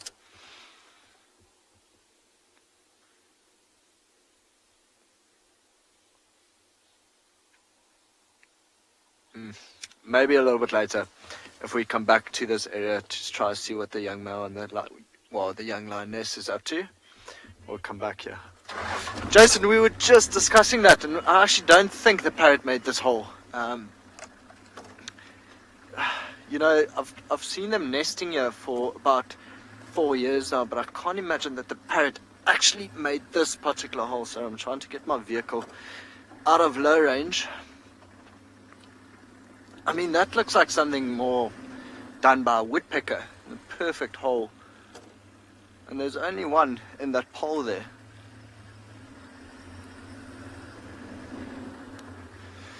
Okay, so we are off and on our way to the rest of the Blind Pride, the rest of the Birmingham Pride, who I'm pretty sure would still be snoozing in the same shady spot that we left them this morning, but we are going to find out soon.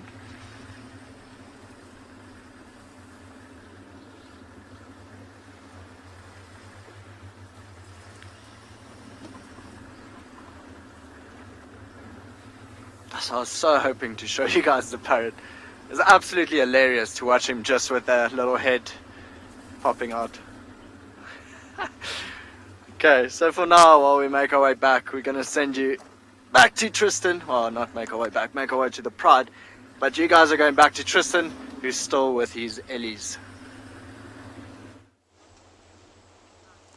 I am indeed, Rowan. I'm sitting in a very similar situation to Rowan in that trying to show the evidence of what I've been talking about, and unfortunately the Ellies are not playing the game. They are sticking in the thickets at the moment. They haven't decided to come out just yet.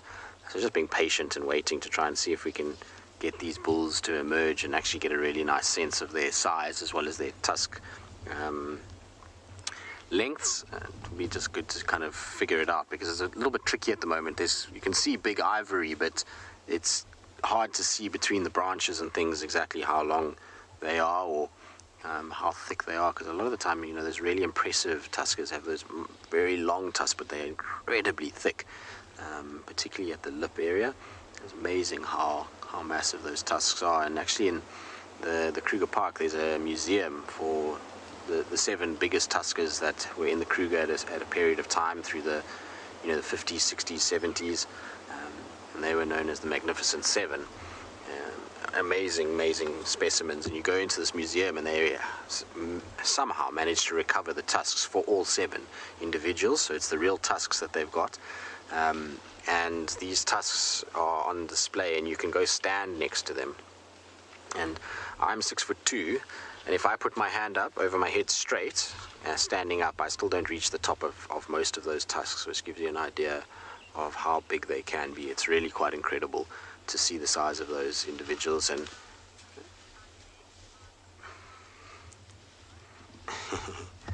so, Shana, you're asking how long tusks can grow to? Well, it's actually interesting. It's dependent on the size of the elephant. But before we get into all of that, Shana, I believe that you are, as Emma would describe it, a clown friend of Emma's. And Shana and co have decided this afternoon to get into real safari spirit, and they're all dressed in onesies. And I'm very upset that I wasn't told about the onesie dress up, because I've done a safari in a onesie here before, and it was much fun. I wore a giraffe onesie the one time and drove around, particularly Chitwa actually. I was on Chitwa the whole afternoon. We had a sighting of a male leopard, and he was very confused by this person dressed in a giraffe onesie. He just kept staring at me the whole time as though, what is going on? It was very, very funny actually. What was more funny about the whole thing, or I don't even know if that's good English, but what was funnier is the right way to put that, is the fact that every single guest that came into that leopard sighting, because at that time there were a lot of the lodges that had guests, and every single guest that came into that sighting took more photographs of me wearing a onesie than they did of the leopard that was sitting right next to their vehicle. It was quite entertaining actually to watch their reactions more than anything else. So I'm very upset that I didn't get the invite into the onesie party, but I do applaud the effort that they've gone through to dress up for this afternoon's safari, and to all of you actually that have done so. I've seen lots of posts on the WildEarth official Instagram page of people getting into the safari spirit and dressing up and modifying couches and all kinds of other things. It's really cool to see people getting involved and becoming part of the community, because ultimately, even though we get to actually sit out here in real life, if it wasn't for you guys, we certainly wouldn't be able to do this. So it's nice that everybody's getting involved and having a bit of fun with it. I think it makes for a much better time, that's for sure.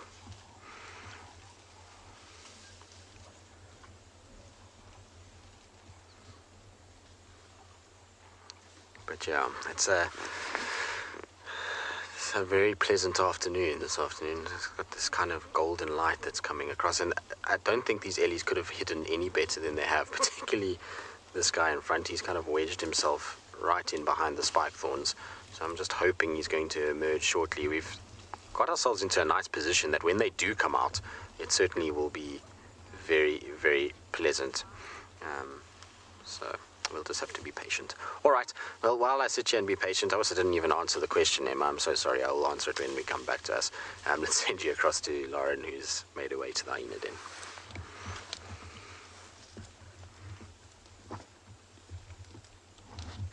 Well, not as much activity as I would hope. We have Ribbon, who is snoozing, as Ribbon does. She does it very well. But I haven't seen any signs of cubs yet. And of course, that's exactly what I'm hoping to. I asked Ribbon where she was this morning, but she's not given me an answer yet. And I know I've mentioned this before, but I would really, really love to put a tracker on Ribbon. Now, I wouldn't, and I fully understand the ethical implications, and I'm well aware of all that, but I would love to know exactly where and how far hyenas roam at night. We can hear them whooping, so very often after dinner, I'm in FC doing some work, and the jam cam's on, and it's always on loud. We've always got it on. We're not always watching it, but it's always on. And we can hear around about 7, 8 o'clock, I'm sure many of you know, you can hear the start of the ooh. Oh, Ribbon didn't even flinch. That's obviously not an accurate whoop. And that's them calling one another. That's them sort of contacting. Clanners, where are you? Let's do this. And because they're so vocal and they really communicate to one another, they tackle different areas, if that makes sense. So between the whole clan, they cover great distances, and their nodes leads them to some wonderful things. And I would really love to visually be able to see that on a map. But I know that's not possible. It wouldn't be right, but it would just be a dream of mine to see exactly where Ribbon goes and what she gets up to.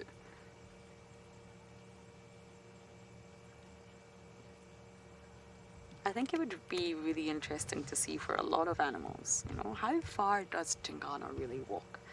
How much time does he spend in Bufosuk? How far is he going into Arathusa these days? It would be so interesting. Of course, we've got the sightings pins, but that's only when they've been sighted. I'm sure Tingana gets up to quite a lot that we just don't see. I would really love to visually be able to see all of this. But it would, of course, it would lead to a lot of implications, but still, it would be very interesting. And also to see how their paths cross. How often is Tlalamba bumping into Tingana? How often is Ribbon bumping into Tingana? Oh, it would be fascinating. I love animal movements, from migration to just small daily movements.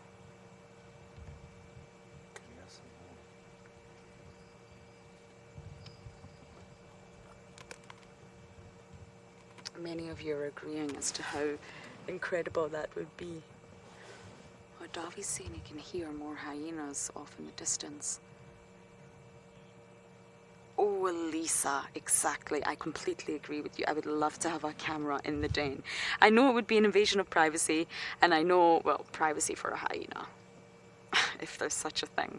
And it would possibly damage the mound and all of the implications that would come with it. I'm well aware of that, but I would love that. See what the cuppies get up to. How often do they sleep? How often do they fight? What do they do when Mum's not there? Do they respond to all the sounds they hear outside? For example, oh, hello.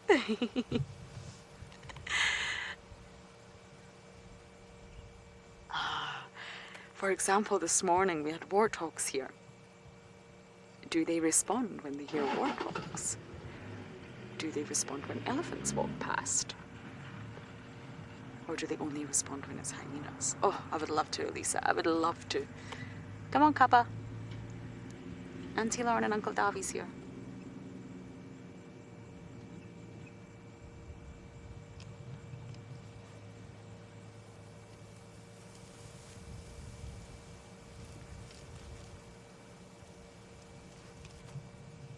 Ribbon, don't block your babies. Come on, let them out.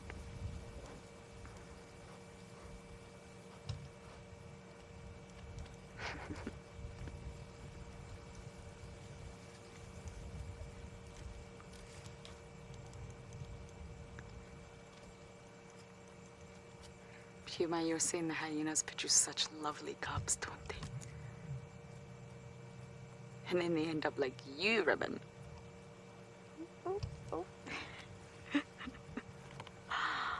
Oh, that's so sweet.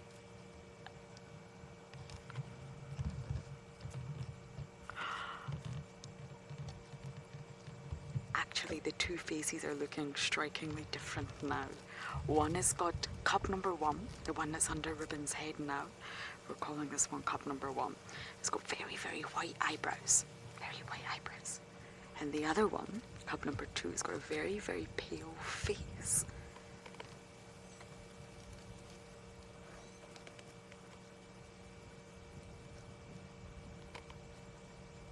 Ribbon, I hope you're not both tucking them in.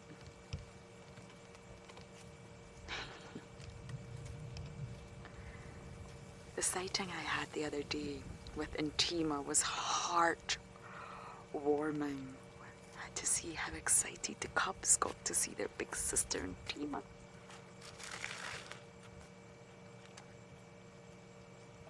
Ribbon and Djuma are very close. Hello, cub number 1. Oh, and cub number 2. You see the difference in their faces?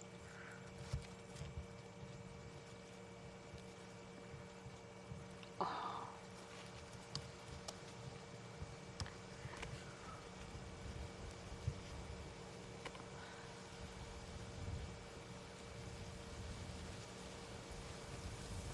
Angela. Almost always twin litters.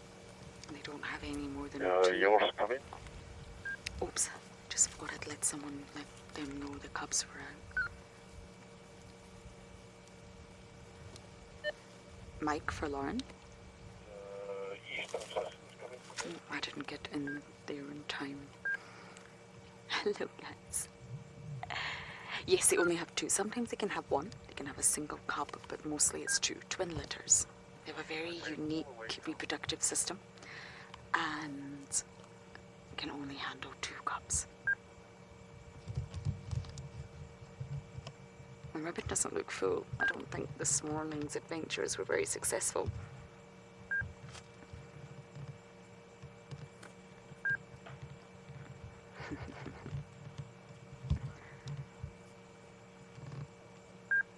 We'll just climb on, Mum. I really can't wait to find out the sex of these cubbies. We're speculating one is a boy, but really at this stage we don't know. We really don't know. Really can't wait to see them grow up. And just a reminder, everyone, as always, if you do wish to support us, you have an option. You can head over to wildearth.tv/support, and there's an option there to support us in any way that you can. I'm just going to try for Mike again. Bear with me. Mike, come in for Lauren.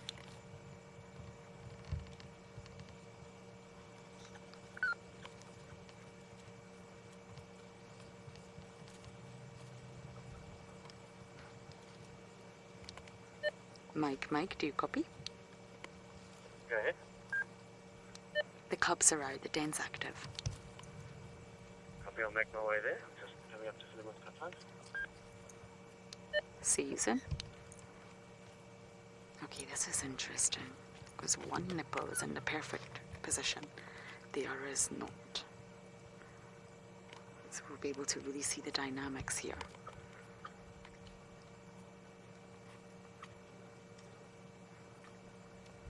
Ouch! That looks rather painful. Poor Ribbon.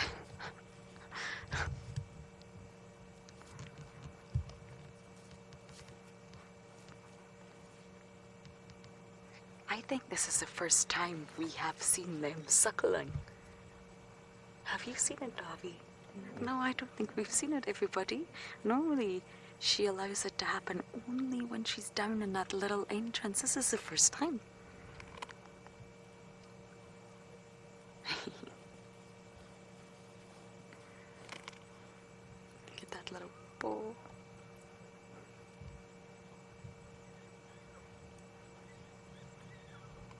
Yep, I think I'm right about cup number 1 and 2. Georgia, fantastic question. They have a very, very long lactation period. They can actually lactate for up to 2 years. So normally it's around 18 months that the cubs start to wean, but it can go to 2 years, which is a really, really long time, especially for a predator. But their milk is so nutritious and is really, really high in calcium, really high in fatty acids and protein, which is exactly what these cubbies need to become a big, strong hyena. But they will get introduced to meat before that, but they will also still take mum's milk as much as they can. It's a very, very long lactation period.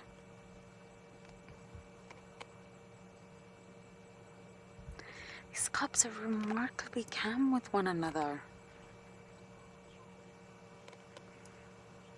There's very, very little battling here. Intriguing.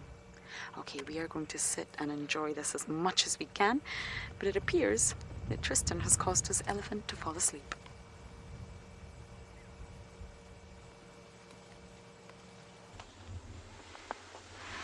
Well, all of them have. There was one elephant that almost fell over. He was sleeping so much. He kind of had to stretch his legs out a little bit, and you could see his head dropping. And they really have hardly moved. This bull came out a little bit, but he's not going anywhere fast. I think the other guys behind him are having a bit of a nap at this stage. It's not ideal because they're not really showing themselves like I was hoping for.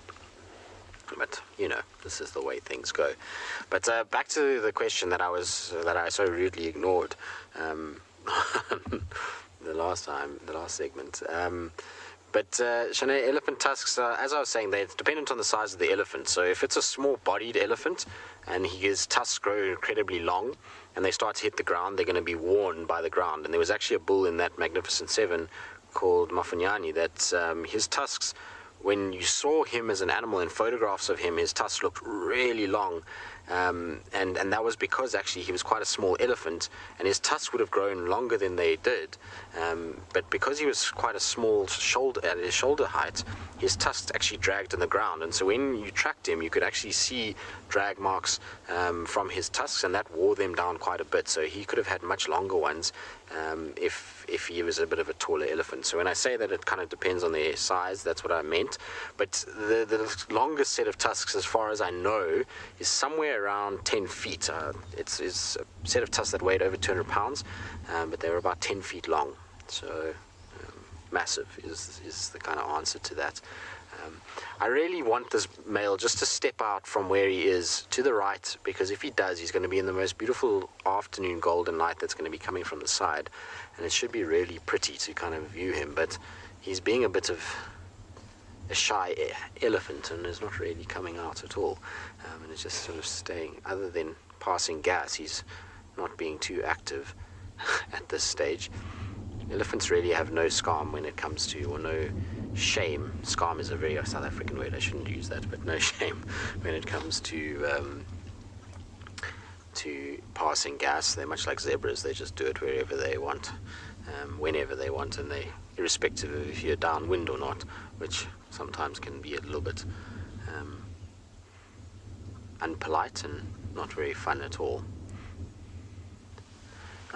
Is that the other tusk elephant? Is it him through there? I can't see nicely. I can just see tusks, but I can't see nicely if it's him. On the other side of this bull that's closest to us. This is the guy that we saw first, which has got the nice long straight ones, who's still fairly young. But there's another one that's around it. He's got much more kind of curved tusks, but they look similar sort of thickness. Maybe not quite as long as what this guy's got. But if he steps out, like I say, from there, it's going to be really, really nice. He should kind of have the most beautiful light on him.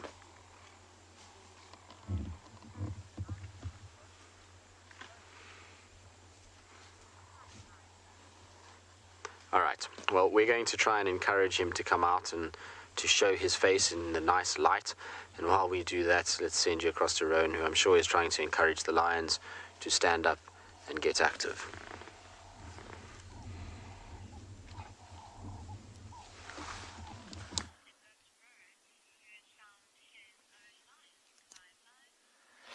So yeah, we came back to the pride, and this is the one Rasmal. He's joined up with the rest of the pride now. He literally just walked into the middle here, and it was interesting to see, like, majority of the youngsters actually got up, went to him, tried to greet him, and then he just gave them a bit of a snarl. It's quite nice. Every now and then you'll see him yawning, and both of his right side canines are broken. So I was just saying to Owen, I wonder how much longer he'd be able to, hold this territory. It'd be quite interesting to see, because he's got a brother that's quite counts in his favor. But you can see below his right eye, maybe if he lifts his head in a little bit, there's quite a fresh new injury. Well, so now what happened there is the young white lioness, she touched his bum with her paw, and that is how he reacts. So definitely the angry father, the angry dad of the two. Yeah, you can actually see that injury quite clearly now. Like it's been slit open. So we don't know whether that's maybe gone into a fight with a young male. Maybe there you could see that both his canines are also broken. Maybe gone into a fight with these lionesses. Oh, he looks like he wants to sneeze. Please sneeze. I love it when lions sneeze. Bless. Look at that. Often, the reason I love it so much when lions sneeze is because if you sit here with a vehicle full of guests, to give you, we're probably 8 meters away from the closest lion here, but everyone gets like a little heart attack.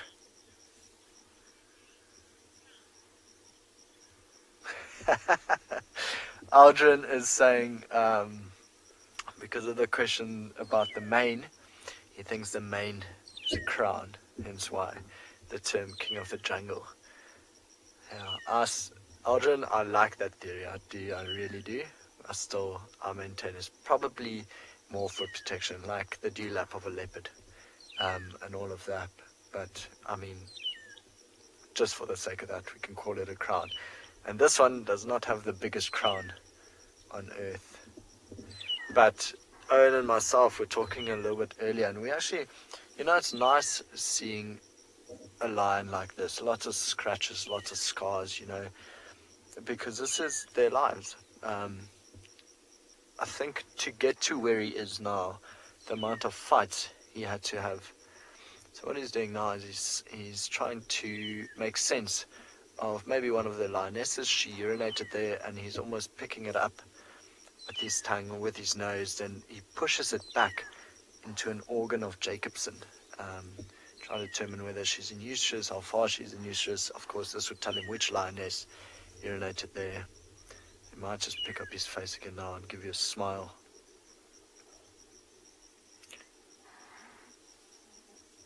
There we go. What a look. Crazy hairstyle and then a crazy smile.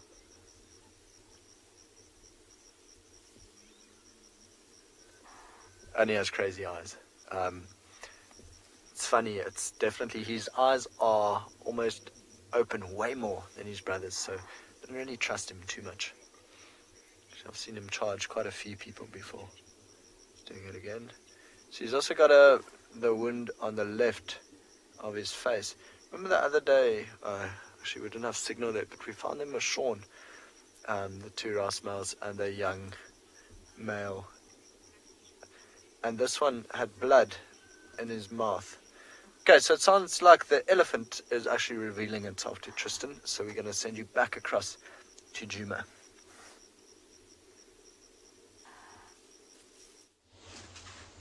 Indeed he has. He's finally decided to come out, but he's unfortunately not gone in the exact right place. He's a little bit in the shadow. I was hoping that we'd get a lot more kind of light on him. There's only a few little patches of light on this little section, so I was hoping you'd come more towards us where there's a nice little golden patch, and that would have worked perfectly. But beggars can't be choosers. At least he's out and we can get a nice clear view of him. It's a magnificent elephant, that's for sure, and will be later in life. He's only, I would say, not even halfway through his life, or maybe about halfway through his life, so you can imagine how big he would be by the end of it. But there we go, there's a bit of that light that I was talking about, kind of catching his ears and his forehead a little bit. I was hoping we'd get a little bit more and kind of get it on twinkling on his eye, but these guys don't always listen to the script, do they?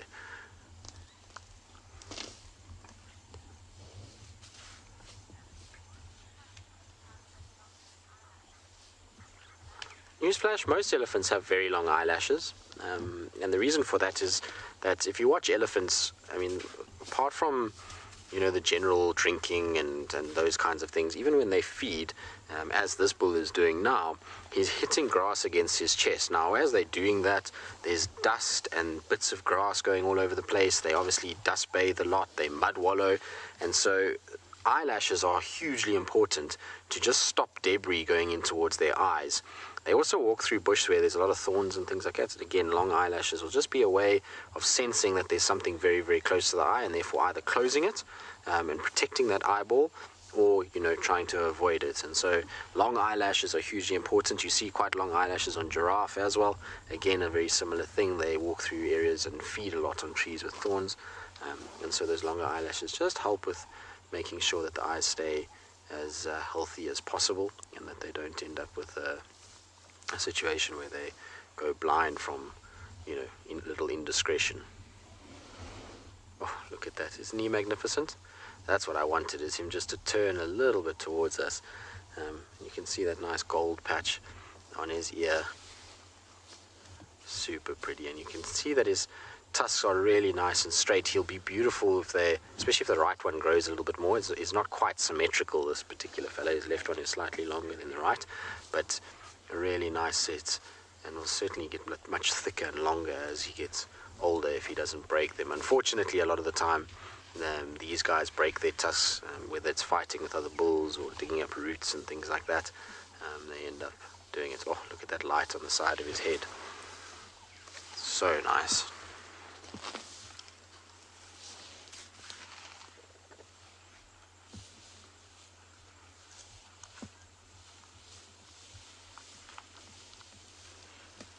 He's turned a little bit now.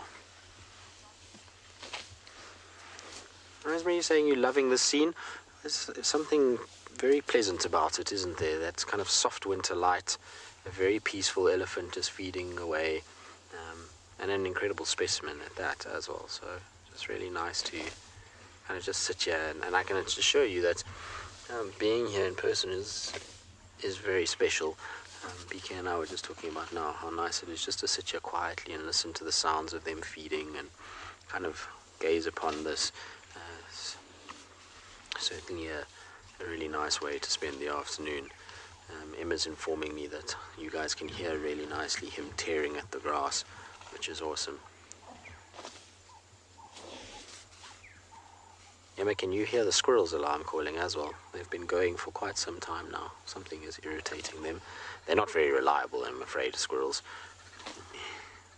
So, they're not something that we would go racing off to go and follow up on, but just interesting to hear them going for as long as they have.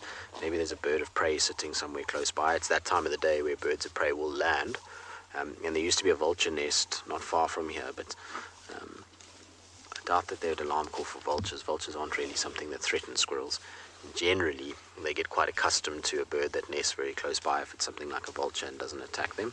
So maybe it's, could be something else. Could be hawk eagles or fish eagles that are flying about. You never know. All right, we probably leave these boys now and do a little loop around Chitwa. It's leopard time after all. So this is the leopard hour. There's a warthog behind us too. And so while we go in search of our spotty cats, let's send you across to Lauren, who's found a spotty animal that's not a cat. This has just been the cutest sighting. The hyena cubbies are kissing and cuddling and grooming each other. There's really very little aggression. I'm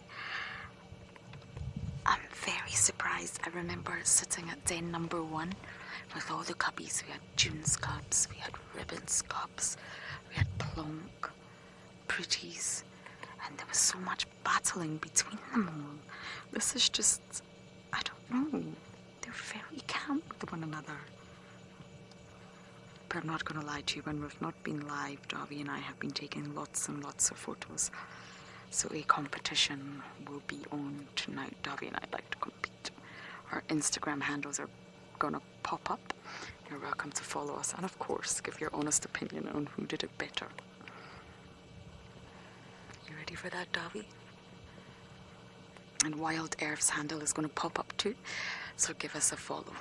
We always share sightings and various different characters that we have seen throughout the week or the day. I can't believe this is the first time we've seen them suckle. It's beautiful. Look at that little bum. Cute aggression is taking over me right now. In case any of you don't know what that means, I discussed it fairly recently. Darby and I were actually chatting about it this morning. It's that overwhelming feeling, that rush of emotion that you get when you see something extremely cute. And it's so cute. You just want to squeeze it, or you just want to bite it. That's called cute aggression, officially by science. And it's said to be an offset in the brain. Your body and your brain is always trying to maintain balance. Always. Whether it's... I want to sniff of the baby's bottom. Whether it is chemical-wise or blood-wise, your body will always try to maintain balance. And the brain is said to put a little bit of aggression in when you feel that overwhelming rush of emotion when you see something cute. So you feel such a rush, and it's an overload of dopamine and all the feel-good chemicals that it's said your brain sort of offsets that rush with a little bit of aggression, so it's balanced, and that's where the cute aggression phrase comes from. It's incredibly fascinating, and I'm feeling that right now. Are you feeling it, Davy? He said yes. Do you want to eat them? I don't really want to eat them, everybody, but you know what I mean. And someone brought it up the other day, I can't remember who, but it was really fascinating. Do you think that female humans feel cute aggression more than male humans? And that's really such a good question, because I don't know the answer, but I do know my brother said he feels it. And I've asked Davy, and Davy also says he feels it. When you see a cute puppy or a cute baby or a kitten, and you just want to go, Rah. Now, what is remarkable about this sighting is that first time suckling, and it's the first time we've heard them squitter. Hopefully they will do it while you're live with me. So we're going to watch this double trouble roam around the den, and as we do that, we're going to send you back across to Tristan and his massive Ellie bull. Well, as you can see, our other big boy has just emerged, and they're almost enveloping us now. We've got bull Ellies all around us, which is super, super cool. There's him there, which you can see. Then there's a young one, another young one over there, and then our other big bull that is in front of us, and they're all just taking it easy around the car. It is absolutely amazing. Hi, guys. So this is quite common to see big bull elephant with some younger elephants with him, and you can see the size difference between the one on the left with the big tusks. Look at his head size and his ear size in relation to his body, and then look at the guy that's on the right of him, how much bigger his head is and how much smaller his ears appear on his head. He is absolutely massive. Now, he is in must, so we're going to have to just keep an eye on him. Obviously there's a lot of other bulls around, and so they can sometimes get a bit testy, but I'm thinking I might back up a little bit, although there's no chance now, I'm afraid. We've got hooligans with us, we've got the big boys. This is just absolutely epic. Hello, boy. Are you going to come past us? This is so cool. Okay.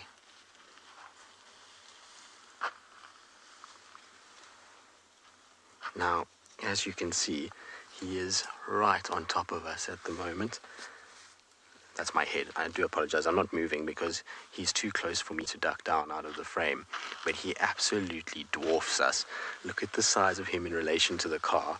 It is unbelievable. We can't even fit him in the frame properly because of how tall he is at this distance. Hi, boy. That is so epic. That was so cool. Oh, I could do that all day, every day. There is something incredibly special and humbling about standing or sitting in a car under the watch of an elephant of this size. Wow. And so calm and so collected, even though he's in must and so big. That is amazing. BK, was that cool? PK's smile, he's got the biggest smile, and he's giving me a thumbs up at the moment. Like I say, we spend a lot of time out here with animals, and particularly in the company of elephants and things like that, but there's certain moments that you never forget when you view elephants, and that's one of those moments. Having a bull elephant of his sheer size stand over you like that and look at you is just unbelievable. So super cool to have that, and like I say, it's in a way sometimes one of those moments where you wish that you had everybody with you on the car itself, so you could feel the atmosphere and hear him breathing right next to you, as well as that kind of, like I say, the way that he stands over the top of you, and you just feel like you're this tiny little minnow next to this gentle giant. It's an incredible feeling to have. Emma was saying to me, a lot of you are saying yikes.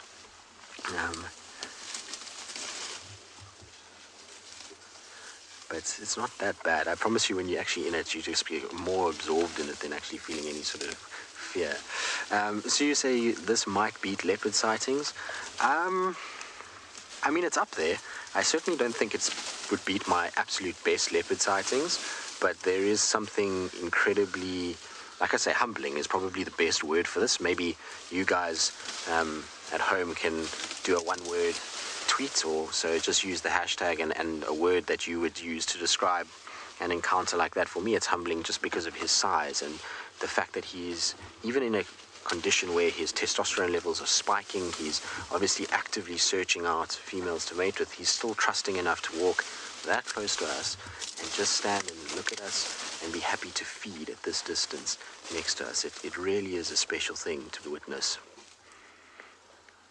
I'm going to keep quiet for a bit though, just because of the way that they're feeding. The audio will be really, really nice.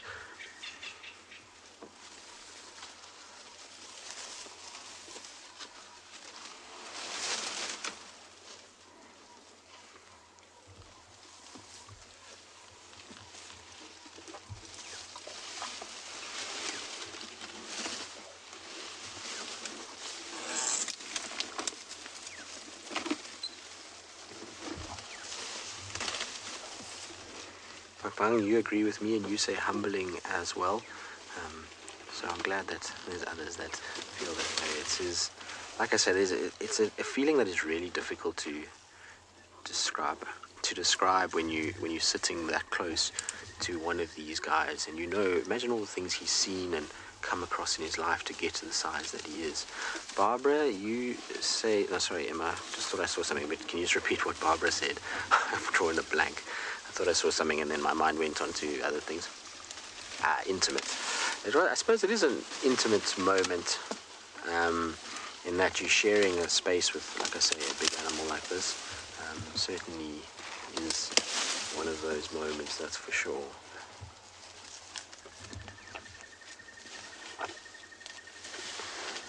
Giraffe Girl, you say earth-shattering. Well, I agree. I'm quite sad because Giraffe Girl is actually supposed to come on a safari with us this year, and I'm not sure whether, with all the corona stuff, that she's going to be able to come, but hopefully, Giraffe Girl, when you do eventually get out, you'll be able to have one of these kind of moments, because it is in some ways earth-shattering, and it's a very, very special thing. Alright, well, I'm going to just sit here with these guys because it's not worth moving, and while I do that, let's send you across to Rowan, who seems like his lions have also gotten the message and are far more active. There we go. Come.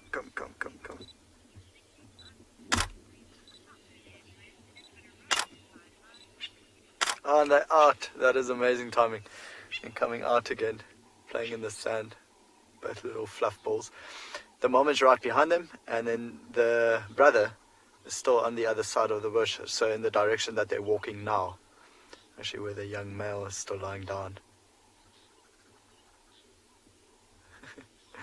Very, very, very adventurous compared to the first day that we actually saw them out here. I mean, it's unbelievable. So our mom's watching them now, quite intently. Don't think she wants them to venture too far. And it's funny because we were saying earlier, the same bird was here, the Natal spurfowl, also still walking around on the other side. Looks like the one cub got a piece of grass or branch there now. It's trying to break off. Just destroying his own home. rebuilding, renovating.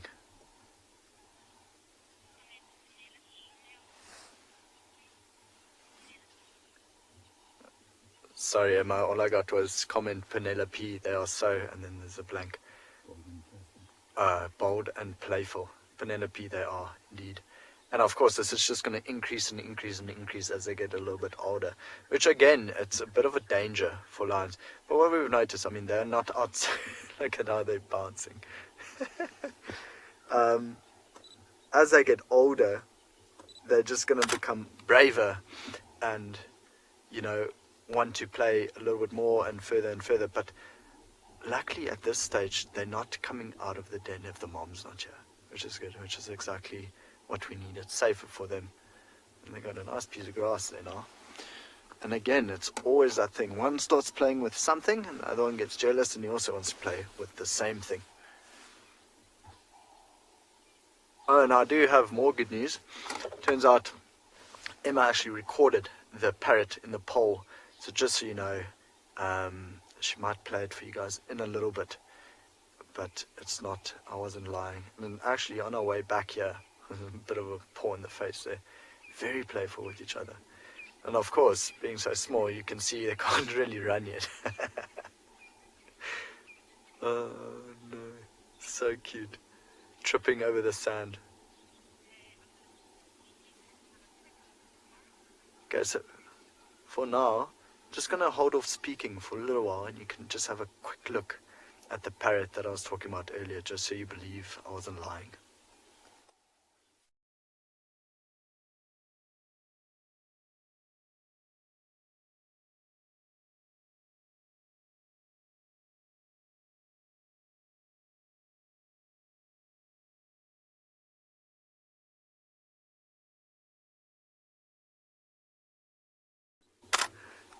Okay, so I hope you all enjoyed that, just to see I wasn't lying, and how absolutely hilarious to just have the parrot head sticking out. So often what happens is the other parrot behind it or below it pushes it out. I quite like watching that. Oh, you can see the one cub is biting a stick, but actually he's ready, or he's ready to almost pounce on the other cub. I'd love to see what happens, or you know, how the young male deals with them being around. Can you imagine? He'll be rather gentle with them. It'll be very cool to see.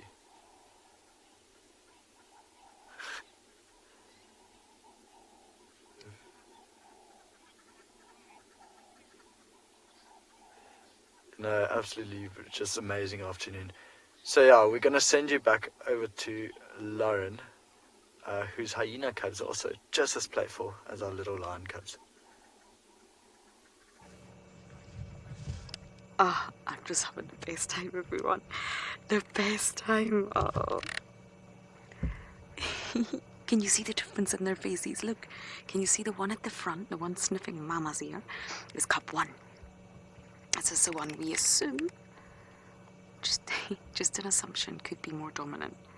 Just basing this on various different behaviors that we've seen, but we've not seen a lot of interactions. And the one behind, I think, is more submissive. This is cub 2. They're different. They're really different in their facial features.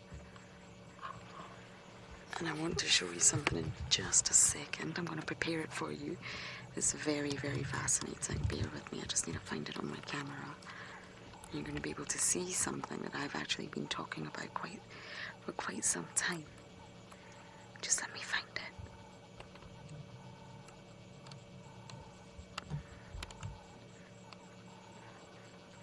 Oh, so much love from Mom. Now, many of you ask when those spots are going to appear. And what I always say is the spots are actually already there. We just can't see them.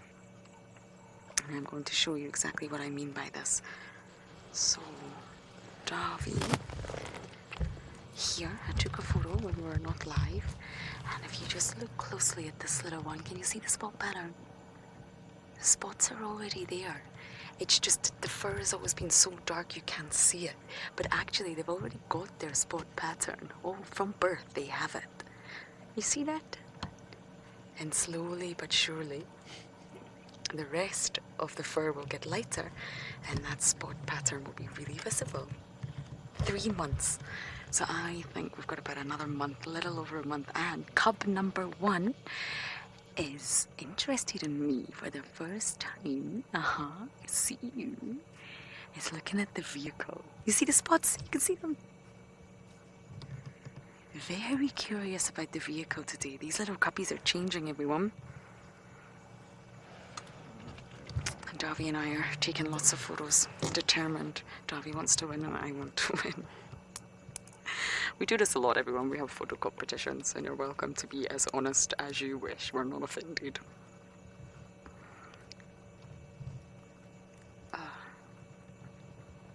I'd also like to go and check on those buffalo, because you know what that means. Buffalo means lions could be following, but I just can't tear myself away from this absolute magic moment. What's this one eating? I don't think you can eat Mama's leg.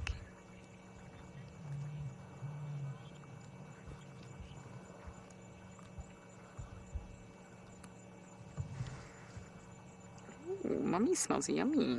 Sorry, Emma. Gremlin's asking about survival rate of cubs, but I just need that question one more time. The cubs are very distracting. I'm sorry, Gremlin. Which animal?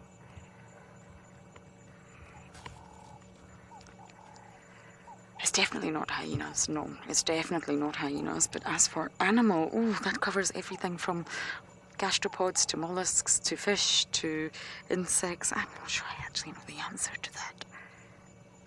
Out of the predators, though, if I'm allowed to adapt your question, I would say it's wild dogs. They have the highest survival rate. But out of all the animals, that's actually a really good question. I really, really don't know. Out of all the animals in the entire world, who has a survival rate, or the highest survival rate of their young? Interesting, though. For hyenas, sadly, they actually have quite a high mortality rate, because the reproductive process for a female is so tricky and so difficult. They have a 90-degree bend in their birthing canal, and the pseudopenis is twice as long as any other mammal. So the umbilical cord actually disconnects from the placenta while the cub is inside the birthing canal in order to ensure there's no strangulation or suffocation.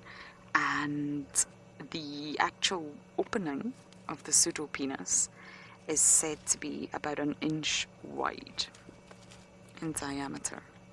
So 2 cubs have got to fit through that and make it through a 90-degree bend. So it's said 60% of cubs actually suffocate on their way out. So that's a 40% survival rate at birth. And then after that, they've got so many other factors to consider. So it's a very, very low survival rate. Gremlins, so it's definitely not hyenas. Oi, you two. But I think out of all the predators, it's most likely wild dogs. But good question. You've got me thinking.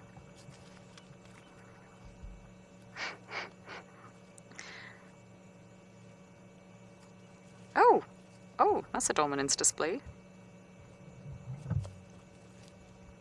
Cub number 1 is on top, everyone. It's definitely the one that I think is more dominant.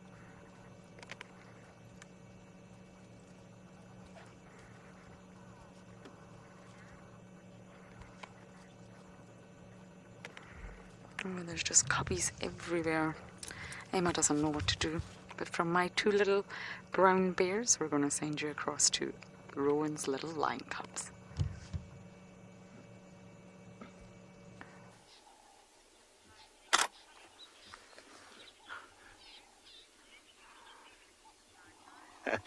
Yeah, absolutely right. Emma has no idea what to do. There's just cubs everywhere. There's a hyena now further down the river, not even looking this way, but just 2. Well, I don't know, Owen, if you can maybe stay on playing cubs. Hyena's just going to cross the river. But they are so playful, and we were just saying, you know, compared to the first time we actually saw them here, first time we actually saw them here, they wouldn't come out of that grassy bit at all. Now they're actually venturing down, you know, even further and further and further. And Mom's not really too bothered. Luckily the hyena's going straight across. Didn't even look in this direction. But I guess with, you know, both of the the Birmingham young lions here, I wouldn't be too worried.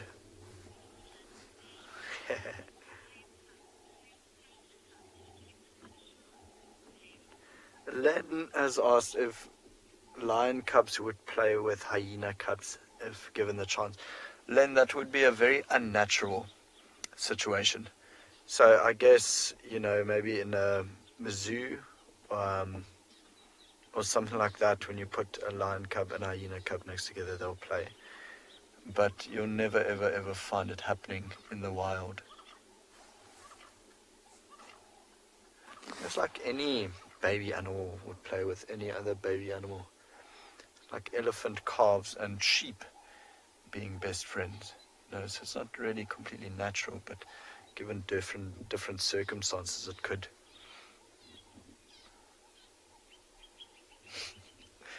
I was trying to climb on top of Mom. Oh, I was falling over. That one's on. No, but she's probably cuddling with one on the other side. It looks like it. If you look at the movement of her head, it looks like she's cleaning one. There we go, tiny little faces. There you can see the paw across and over. So she's holding the young male, and it's the young female that's not being cuddled at the moment, of course. A bit of jealousy going on there.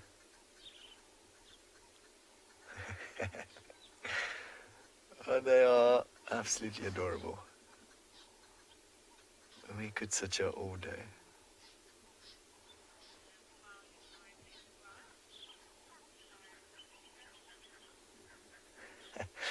Okay, what I think we might do is leave them and go next to the rest of the pride. It's getting a little bit dark now, but for now, seems like Lauren's cubbies are out in the open and mine's in the grass, so we're going to send you back to Lauren. Oh, these cubs will absolutely carry us through. Oh, cute aggression overload.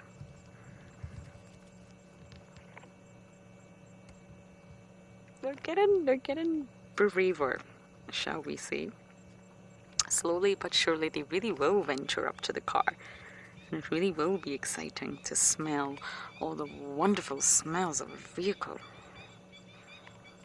I can't begin to imagine how exciting that will be for them.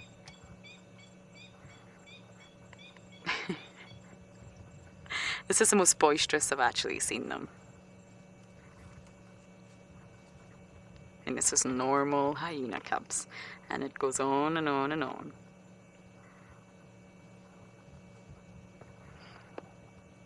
Oh, look, I cannot believe how well we can see these spots. Did you see that little one yawn? Are we keeping you awake? I'm sorry.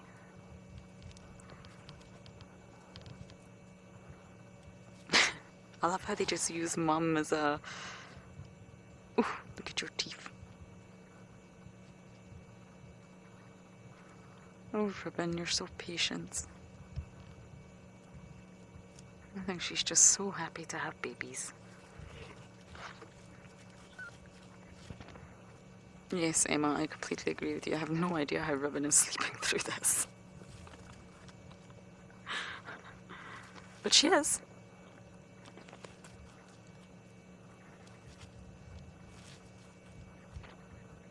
Oh, Mama's tail.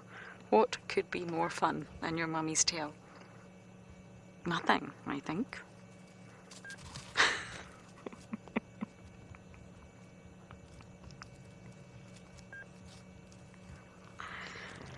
Oh.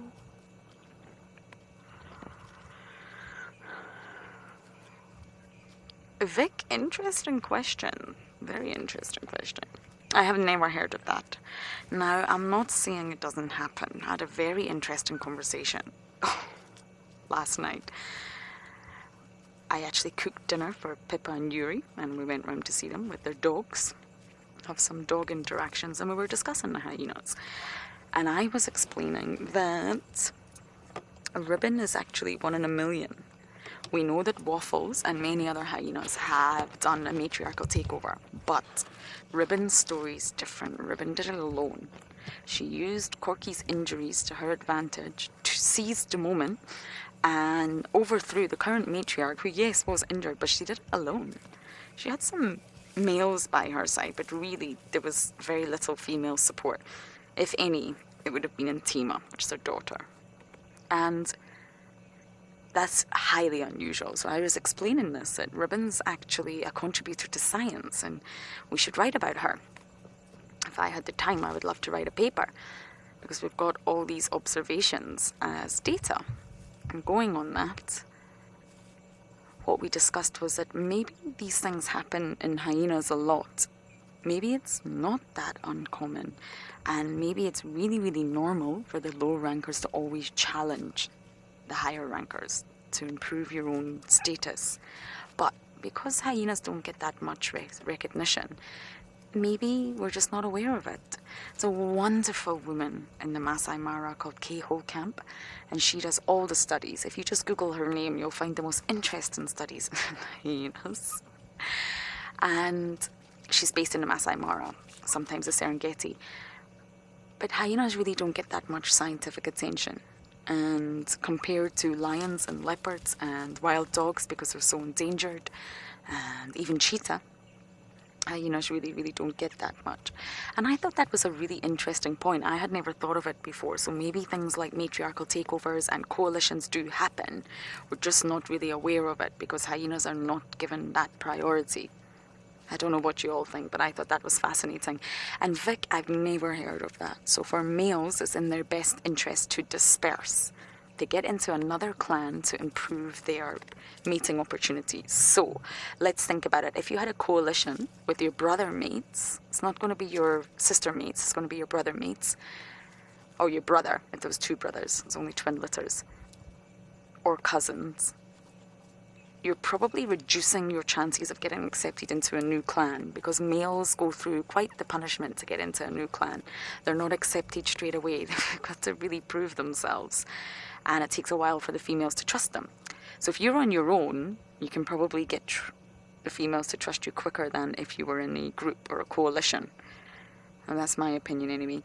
And as for females, because it's such a matriarchal, female-dominated society, I have never heard of females having the same rank. There's normally one that's just slightly, just marginally above the other when it comes to female twin litters. And they're part of the same clan anyway. They're both the matriarchs or the high rankers' offspring. So they will both benefit, but between the two there will always be one that's just slightly more dominant or slightly stronger.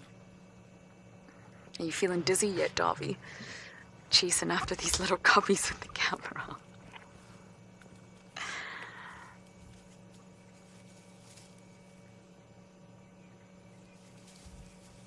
But Vic, that was a really fantastic question, and I haven't heard of it, but I think there's a lot more discoveries to be made about hyenas, actually. I do think so. But yeah, Emma just said it's quite an interesting thought to think of two hyenas leading the clan together. Double matriarch. Ooh. Now that would be interesting. And it's not out with the realm of possibility, I guess. Anything is possible.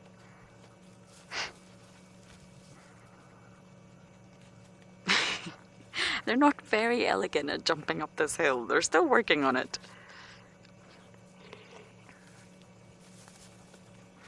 So we may stay here just a tad longer and then leave to check where are the buffalo. So as I enjoy my cubbies, we're going to send you back across to Rowan and the Birmingham Pride.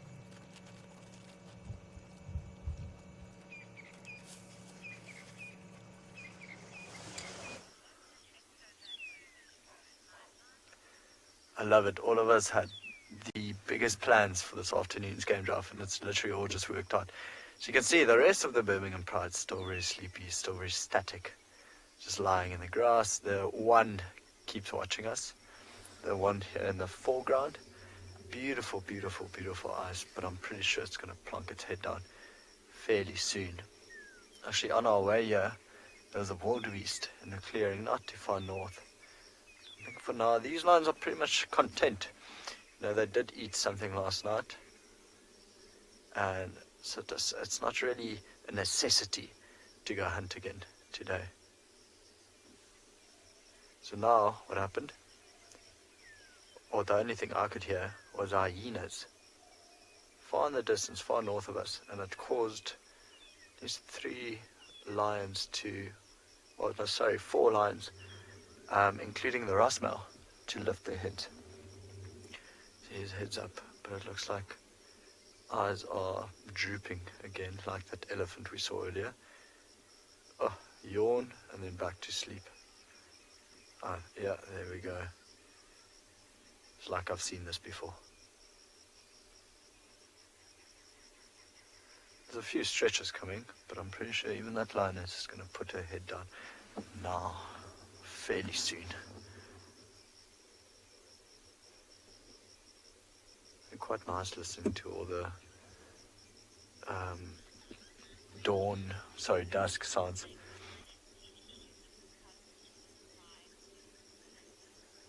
Melinda, do I think the lioness will be introducing her cubs to this pride soon? Maybe, I hope not. I think it'd be a bit of a danger now to introduce those 2 new cubs to these cubs that are already this age. That's another yawn from the big lioness. So I don't know what's going to happen. I mean, we're not far away from them at all. I'm pretty sure the older lionesses know already that she's denning, that she's given birth, where the den is, and hopefully just steering the rest of the pride away. Not really too sure what's happening. So hyena walking way in the distance behind this pride, just walking past. Got another big yawn from one of the youngsters. It's good. Hopefully contagious behavior. Hopefully everyone starts yawning and stand up and get going. Fingers crossed. See, that one's maybe going to roll over. We go white belly in the air.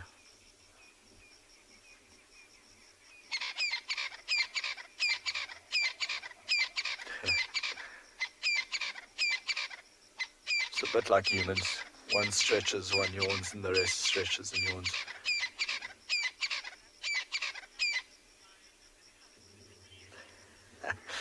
Okay, it seems like Lauren's cubbies are still very active, so we're going to send you back over there while we wait for these lions to get a bit more active. Oh, my cubbies are incredibly active. They have not stopped. I imagine Ribbon will put them away soon. She'll shove them back in that den and say, sleep now, you two. And as Eliza said, I would love to know what goes on inside that den. I'd love to know just what it looks like. It could just be a boring old hole, or it could be a unique mansion with lots of rooms and floors and levels and a games room. I bet you it's more like that. This has been so wonderful. I think this is the first proper cub sighting I've had in a while to really see the difference between the two. I think we've all established who Cub 1 and Cub 2 is. Bow and tie. I did not say that. And genitals we're still working on. It's a work in progress. I know you're all desperate to know. But I wonder, from all the screenshots that you sent me and from what I can see, one penis stroke pseudopenis appears to be pinched. It really does. Which makes you think it could be a male. So I'm wondering if it's one male and one female, and therefore the reason we've not seen so much dominance and sort of wrestling and aggression between them is because it's already settled. The female's already dominant. She's probably bigger. And the male cannot be more dominant than her. So is that the case? It's already settled. Oh, what have we got there? Wow, check out that stick. A delicious stick. Mummy's going to love that. But yes, I'm just speculating. I really don't know, but it's interesting to think. We will work on getting those genital shots and figuring it out.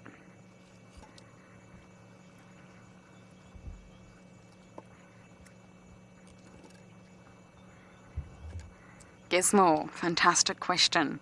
Oh, look at that bum shot, how sweet. And believe it or not, no. I wish I could answer yes to that question and give you a delightful answer, but actually no.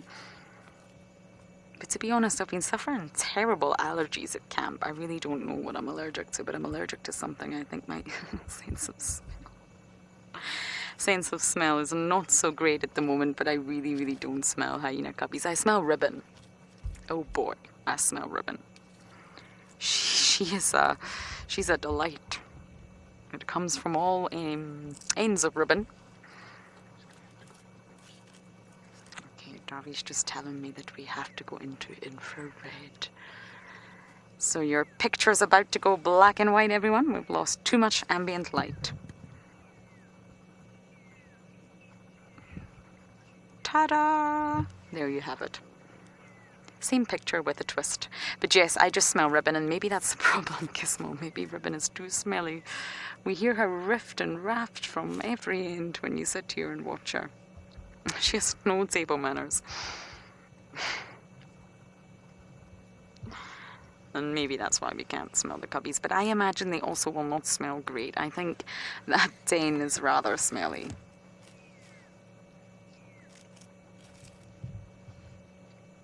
I think you would definitely need an industrial mask when checking out that den.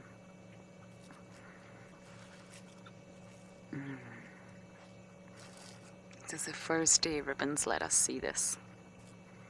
Thank you, Ribbon.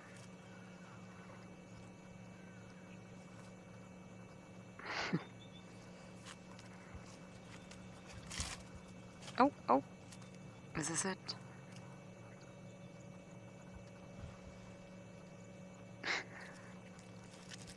No. Nope, it's not it.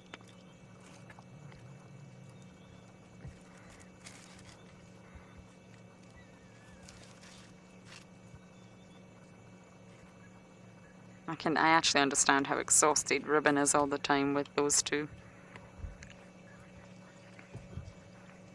Okay, I really am going to leave now. I feel we're losing light, and I don't want to shine any sort of lights on these little cubbies, not a single piece of light.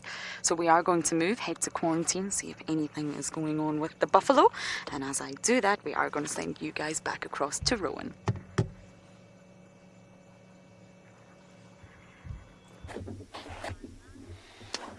Yeah, so we've already switched to infrared, which is quite nice. So in front, you've got two of the youngsters on the road. One youngster has already passed us. And the Rasmal, he's got his head up there in the background. And I don't really know what alerted them. I thought it might be the young male contact calling, because all of them sat up and looked in that direction. But then looks like maybe one of the Lionesses is up. We'll see in a bit. It's just behind all the bushes for us. Though there's a lot of impalas rutting in the background. And I think this youngster that passed us already might be a little bit hungry. There's always one more adventurous one. See, both the white ones are still very lazy, sleeping quite well. The Rasmal's on high alert.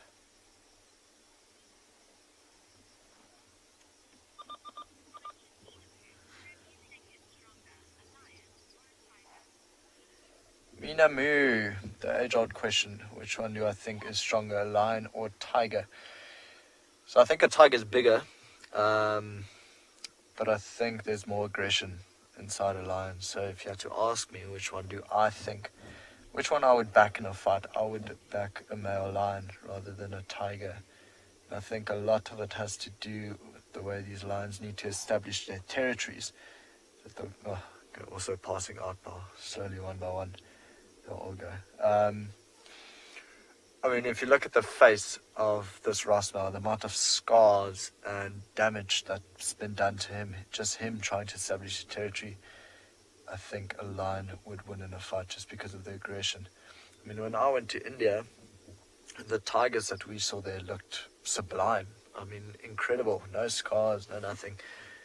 It's not really anything compared to these lions. strength-wise, maybe because size, the tiger's bigger. But yeah, I would back a lion in a fight, Minami. How about you? We'll slowly move closer to the road and then flop down again.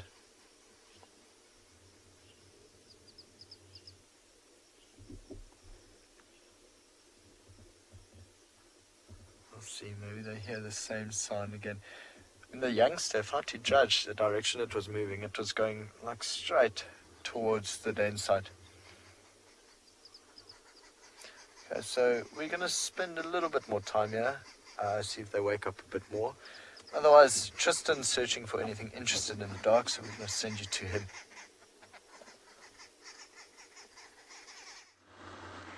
I am indeed, Rowan. We're just trying to see if we can get a last-minute leopard on our side.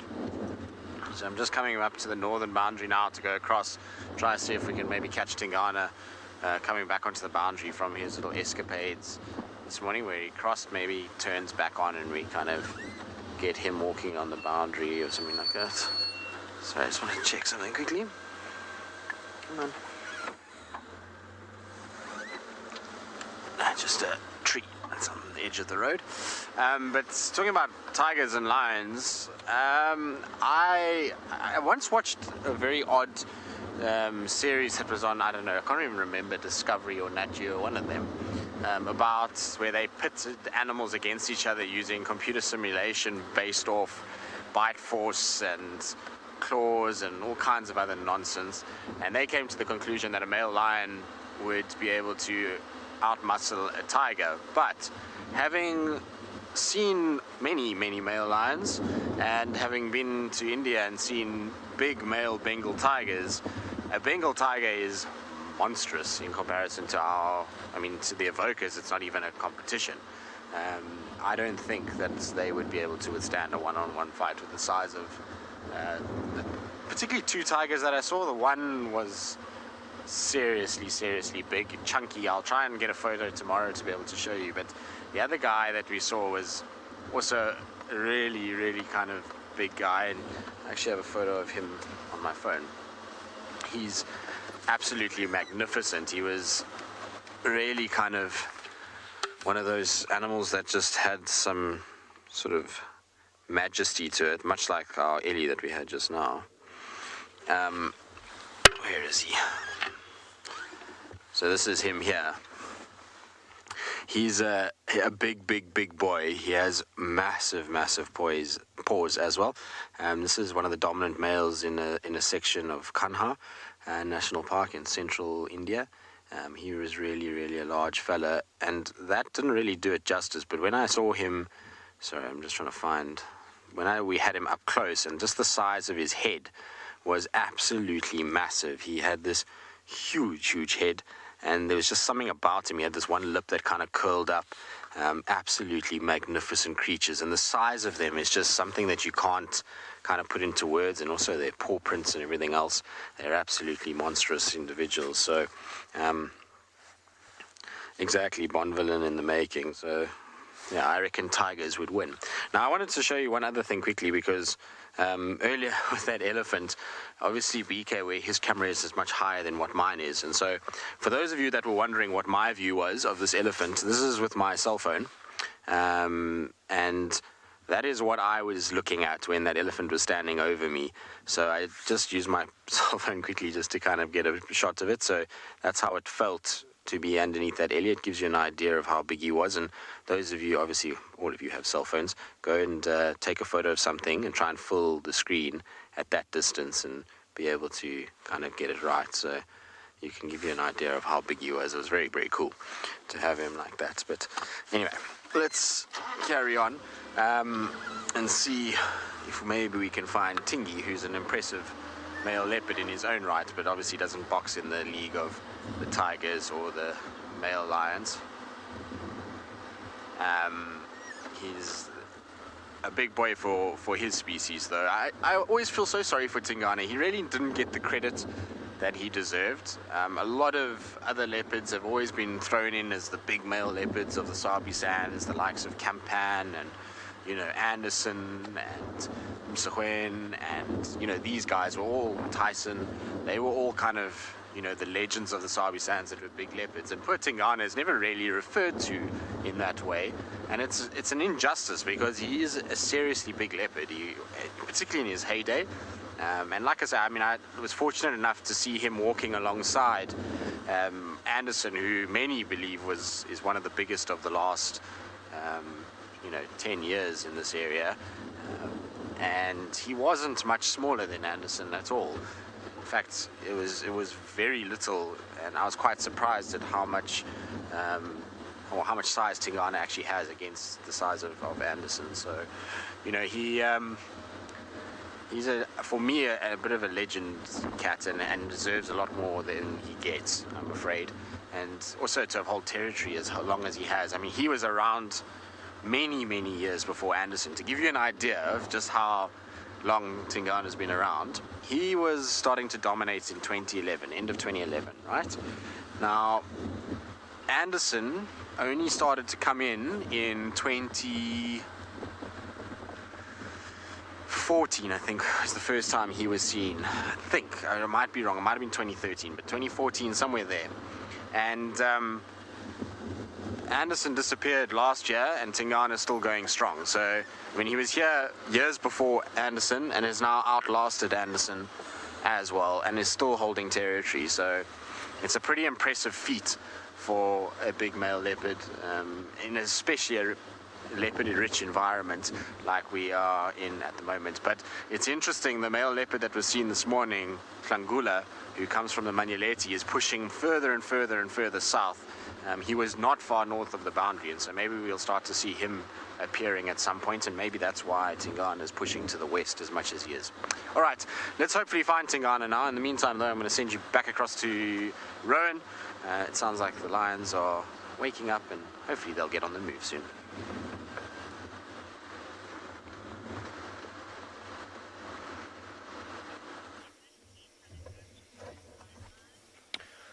Good luck, Tristan. So we've been sitting here, and we've been hearing the young male contact calling. So we decided to come and just see what the Ross male does with it. And you can see he changed his position completely, and he's looking in that exact direction where we heard the young male earlier. We're wanting to see if he starts answering, if he roars, this entire pride will join in. So that's kind of what we are hoping for at this stage. Quite a few of them are up and grooming. And he's still staying in that exact direction. But we haven't heard the contact call again. You can see it's getting a lot darker now. Both Owen and myself now have our jerseys on. Got it a lot cooler as well.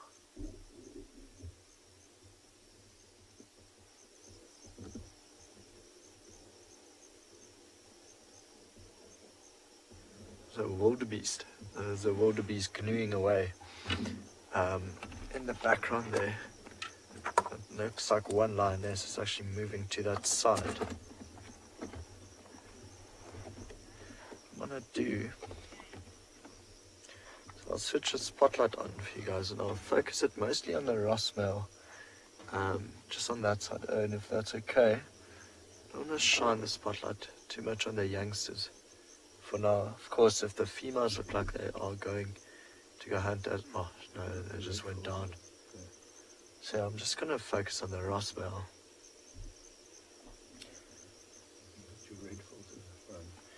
It is somewhere. There we go. Okay, it should work quite nicely.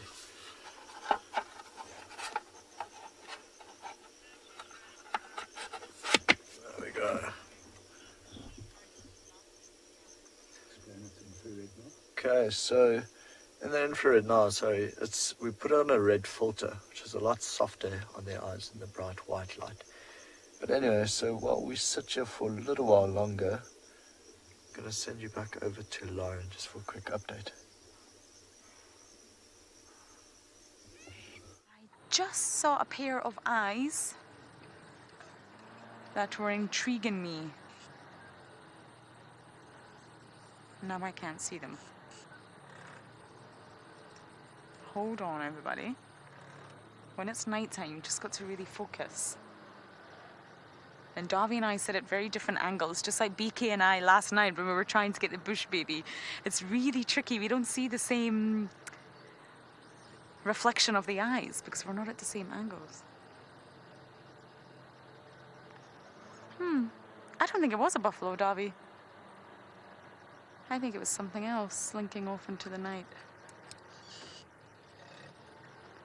Not a cat, but something else. We are looking for the buffalo, of course. I mean, a herd like that shouldn't be too hard to miss, you would think.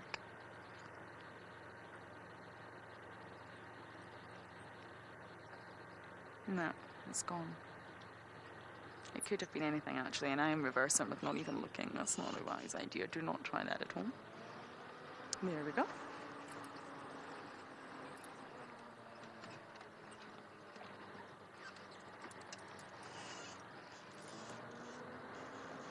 Akil, you're saying I'm having a lot of bush baby luck. I know. I went about a year without any.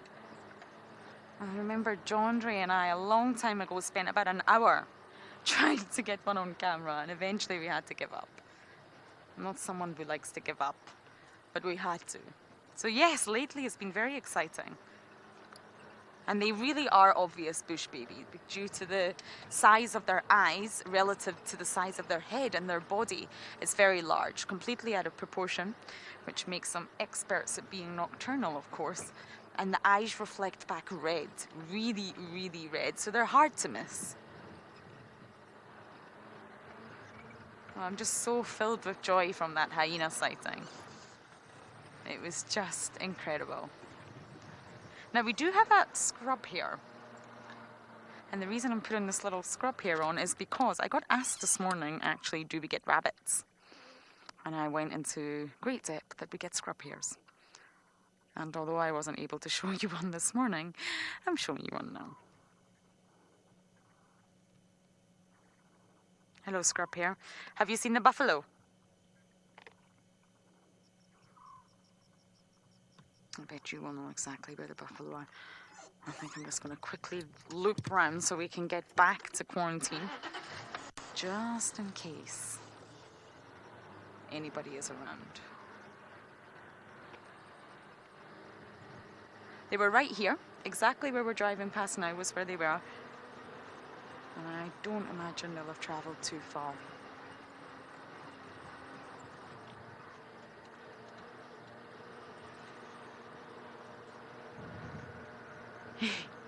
Ian, you're saying, yay, I got my scrubby for the day. Yes, that is true.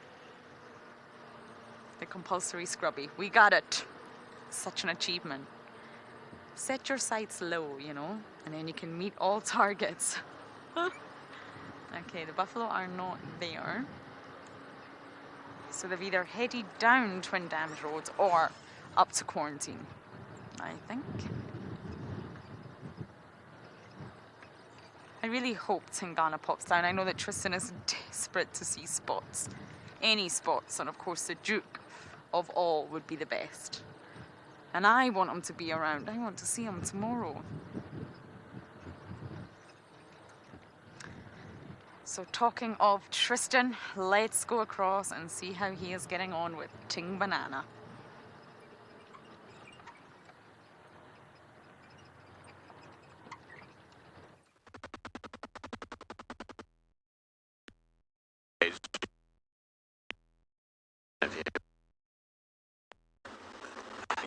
I think he's still inside Buffelshoek. So there's really not much we can do other than drive the boundary and hope that he pops out on the boundary itself. But given that Klangula was quite responding to that and going up and he'll be kind of going further north. Be interesting to see what his kind of approach is. As I was saying just now, maybe there's a bit of that kind of pressure that's pushing him more towards Arethusa, because it's really weird that he's been going back to Arethusa. He didn't go there for a number of years, maybe 2-3 years, and then all of a sudden in the last few months he's just started visiting there again. And I don't know if maybe it's because Anderson has left a vacuum, which that Hukamuri could push more to the southwest, which has allowed Tingana to start pushing back west a little bit, and you never know what Mulawati's role in all of this is as well, because he's just so ghostly. We just don't know where he goes or what the extremes of his territory are.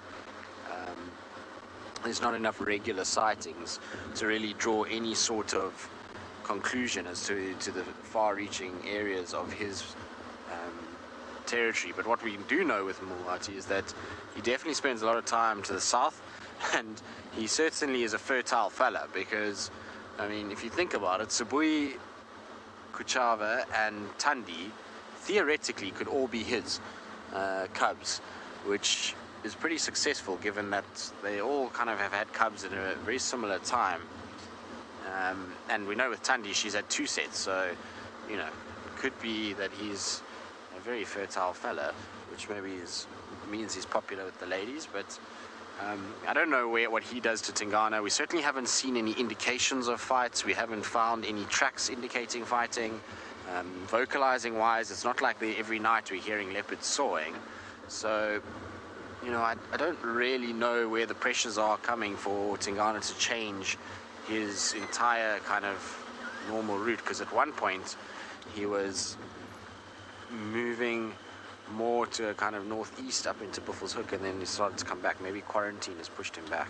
But this is where he crossed, is this little mitre drain just in front of me here, where he crossed this morning. And so we're just going to have a little scratch around at Tambueti Dam here, and while we do that, let's send you back across to Rowan with the Birmingham Pride. We sound like they're on the move.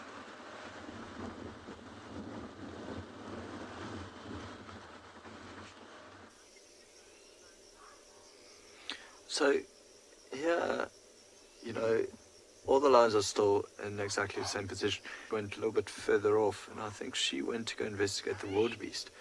And then the youngster that was left in the clearing behind us, where we are now in that direction, I think he spooked a couple of impalas who literally just had impalas alarm calling from every single direction, even further that way. And we can tell you now there are no lions on that side, unless the other Rosma is coming in. But so what impalas often do is, if one is alarm calling, others will start alarm calling, not knowing what it's alarm calling at, but just in case there is an ambush predator like a lion or leopard saying almost, or faking it and saying, I'm seeing you, I can see you, I can see you, you know, you can't hunt me, you've lost the surprise. We've often also seen it with impalas just sniffing a lion, you know, in the area, and they'll start alarm calling. But I think we're going to let this pride be. We might come look for them in the morning and with Sean. Not too sure what his plans are just yet. But I think we'll let them snooze. If they want to go hunting, I'm going to let them be, or do it unhindered. I'm going to shine the spotlight all over them when they go hunt. That lioness is now coming back. Okay, so let them be. And then I'll send you back over to Djuma to say goodnight. So good night, everyone. Thanks for joining us today.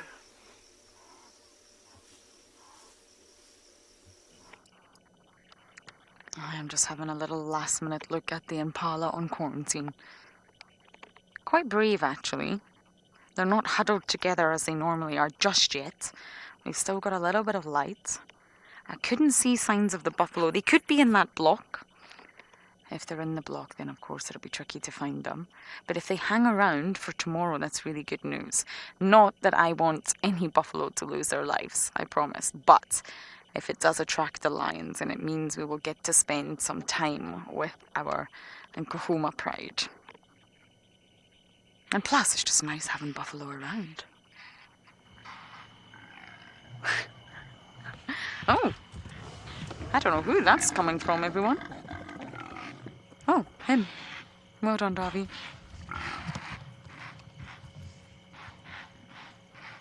What are you fellas up to?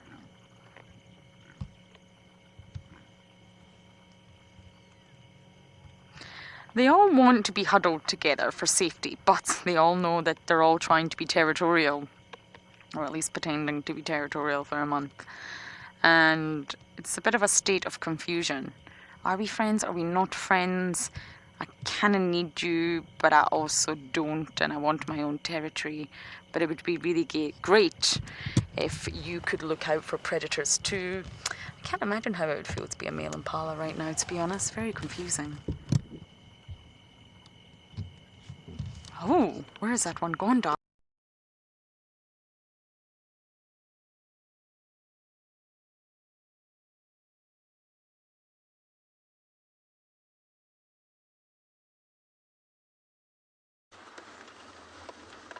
Well, unfortunately, it seems like there is a little bit of a technical error for Lauren. I don't know what happened, but it's the way it goes out here from time to time. But basically, she, I'm sure, was wrapping things up. We are on our way home at the moment. I can actually see her spotlights in the distance. I'm just going to turn my lights off because there's a night jar that's in front of us. Anyway, from all of us, it's been an absolute pleasure. Hope you enjoyed the afternoon. We'll see you all tomorrow morning on our sunrise safari.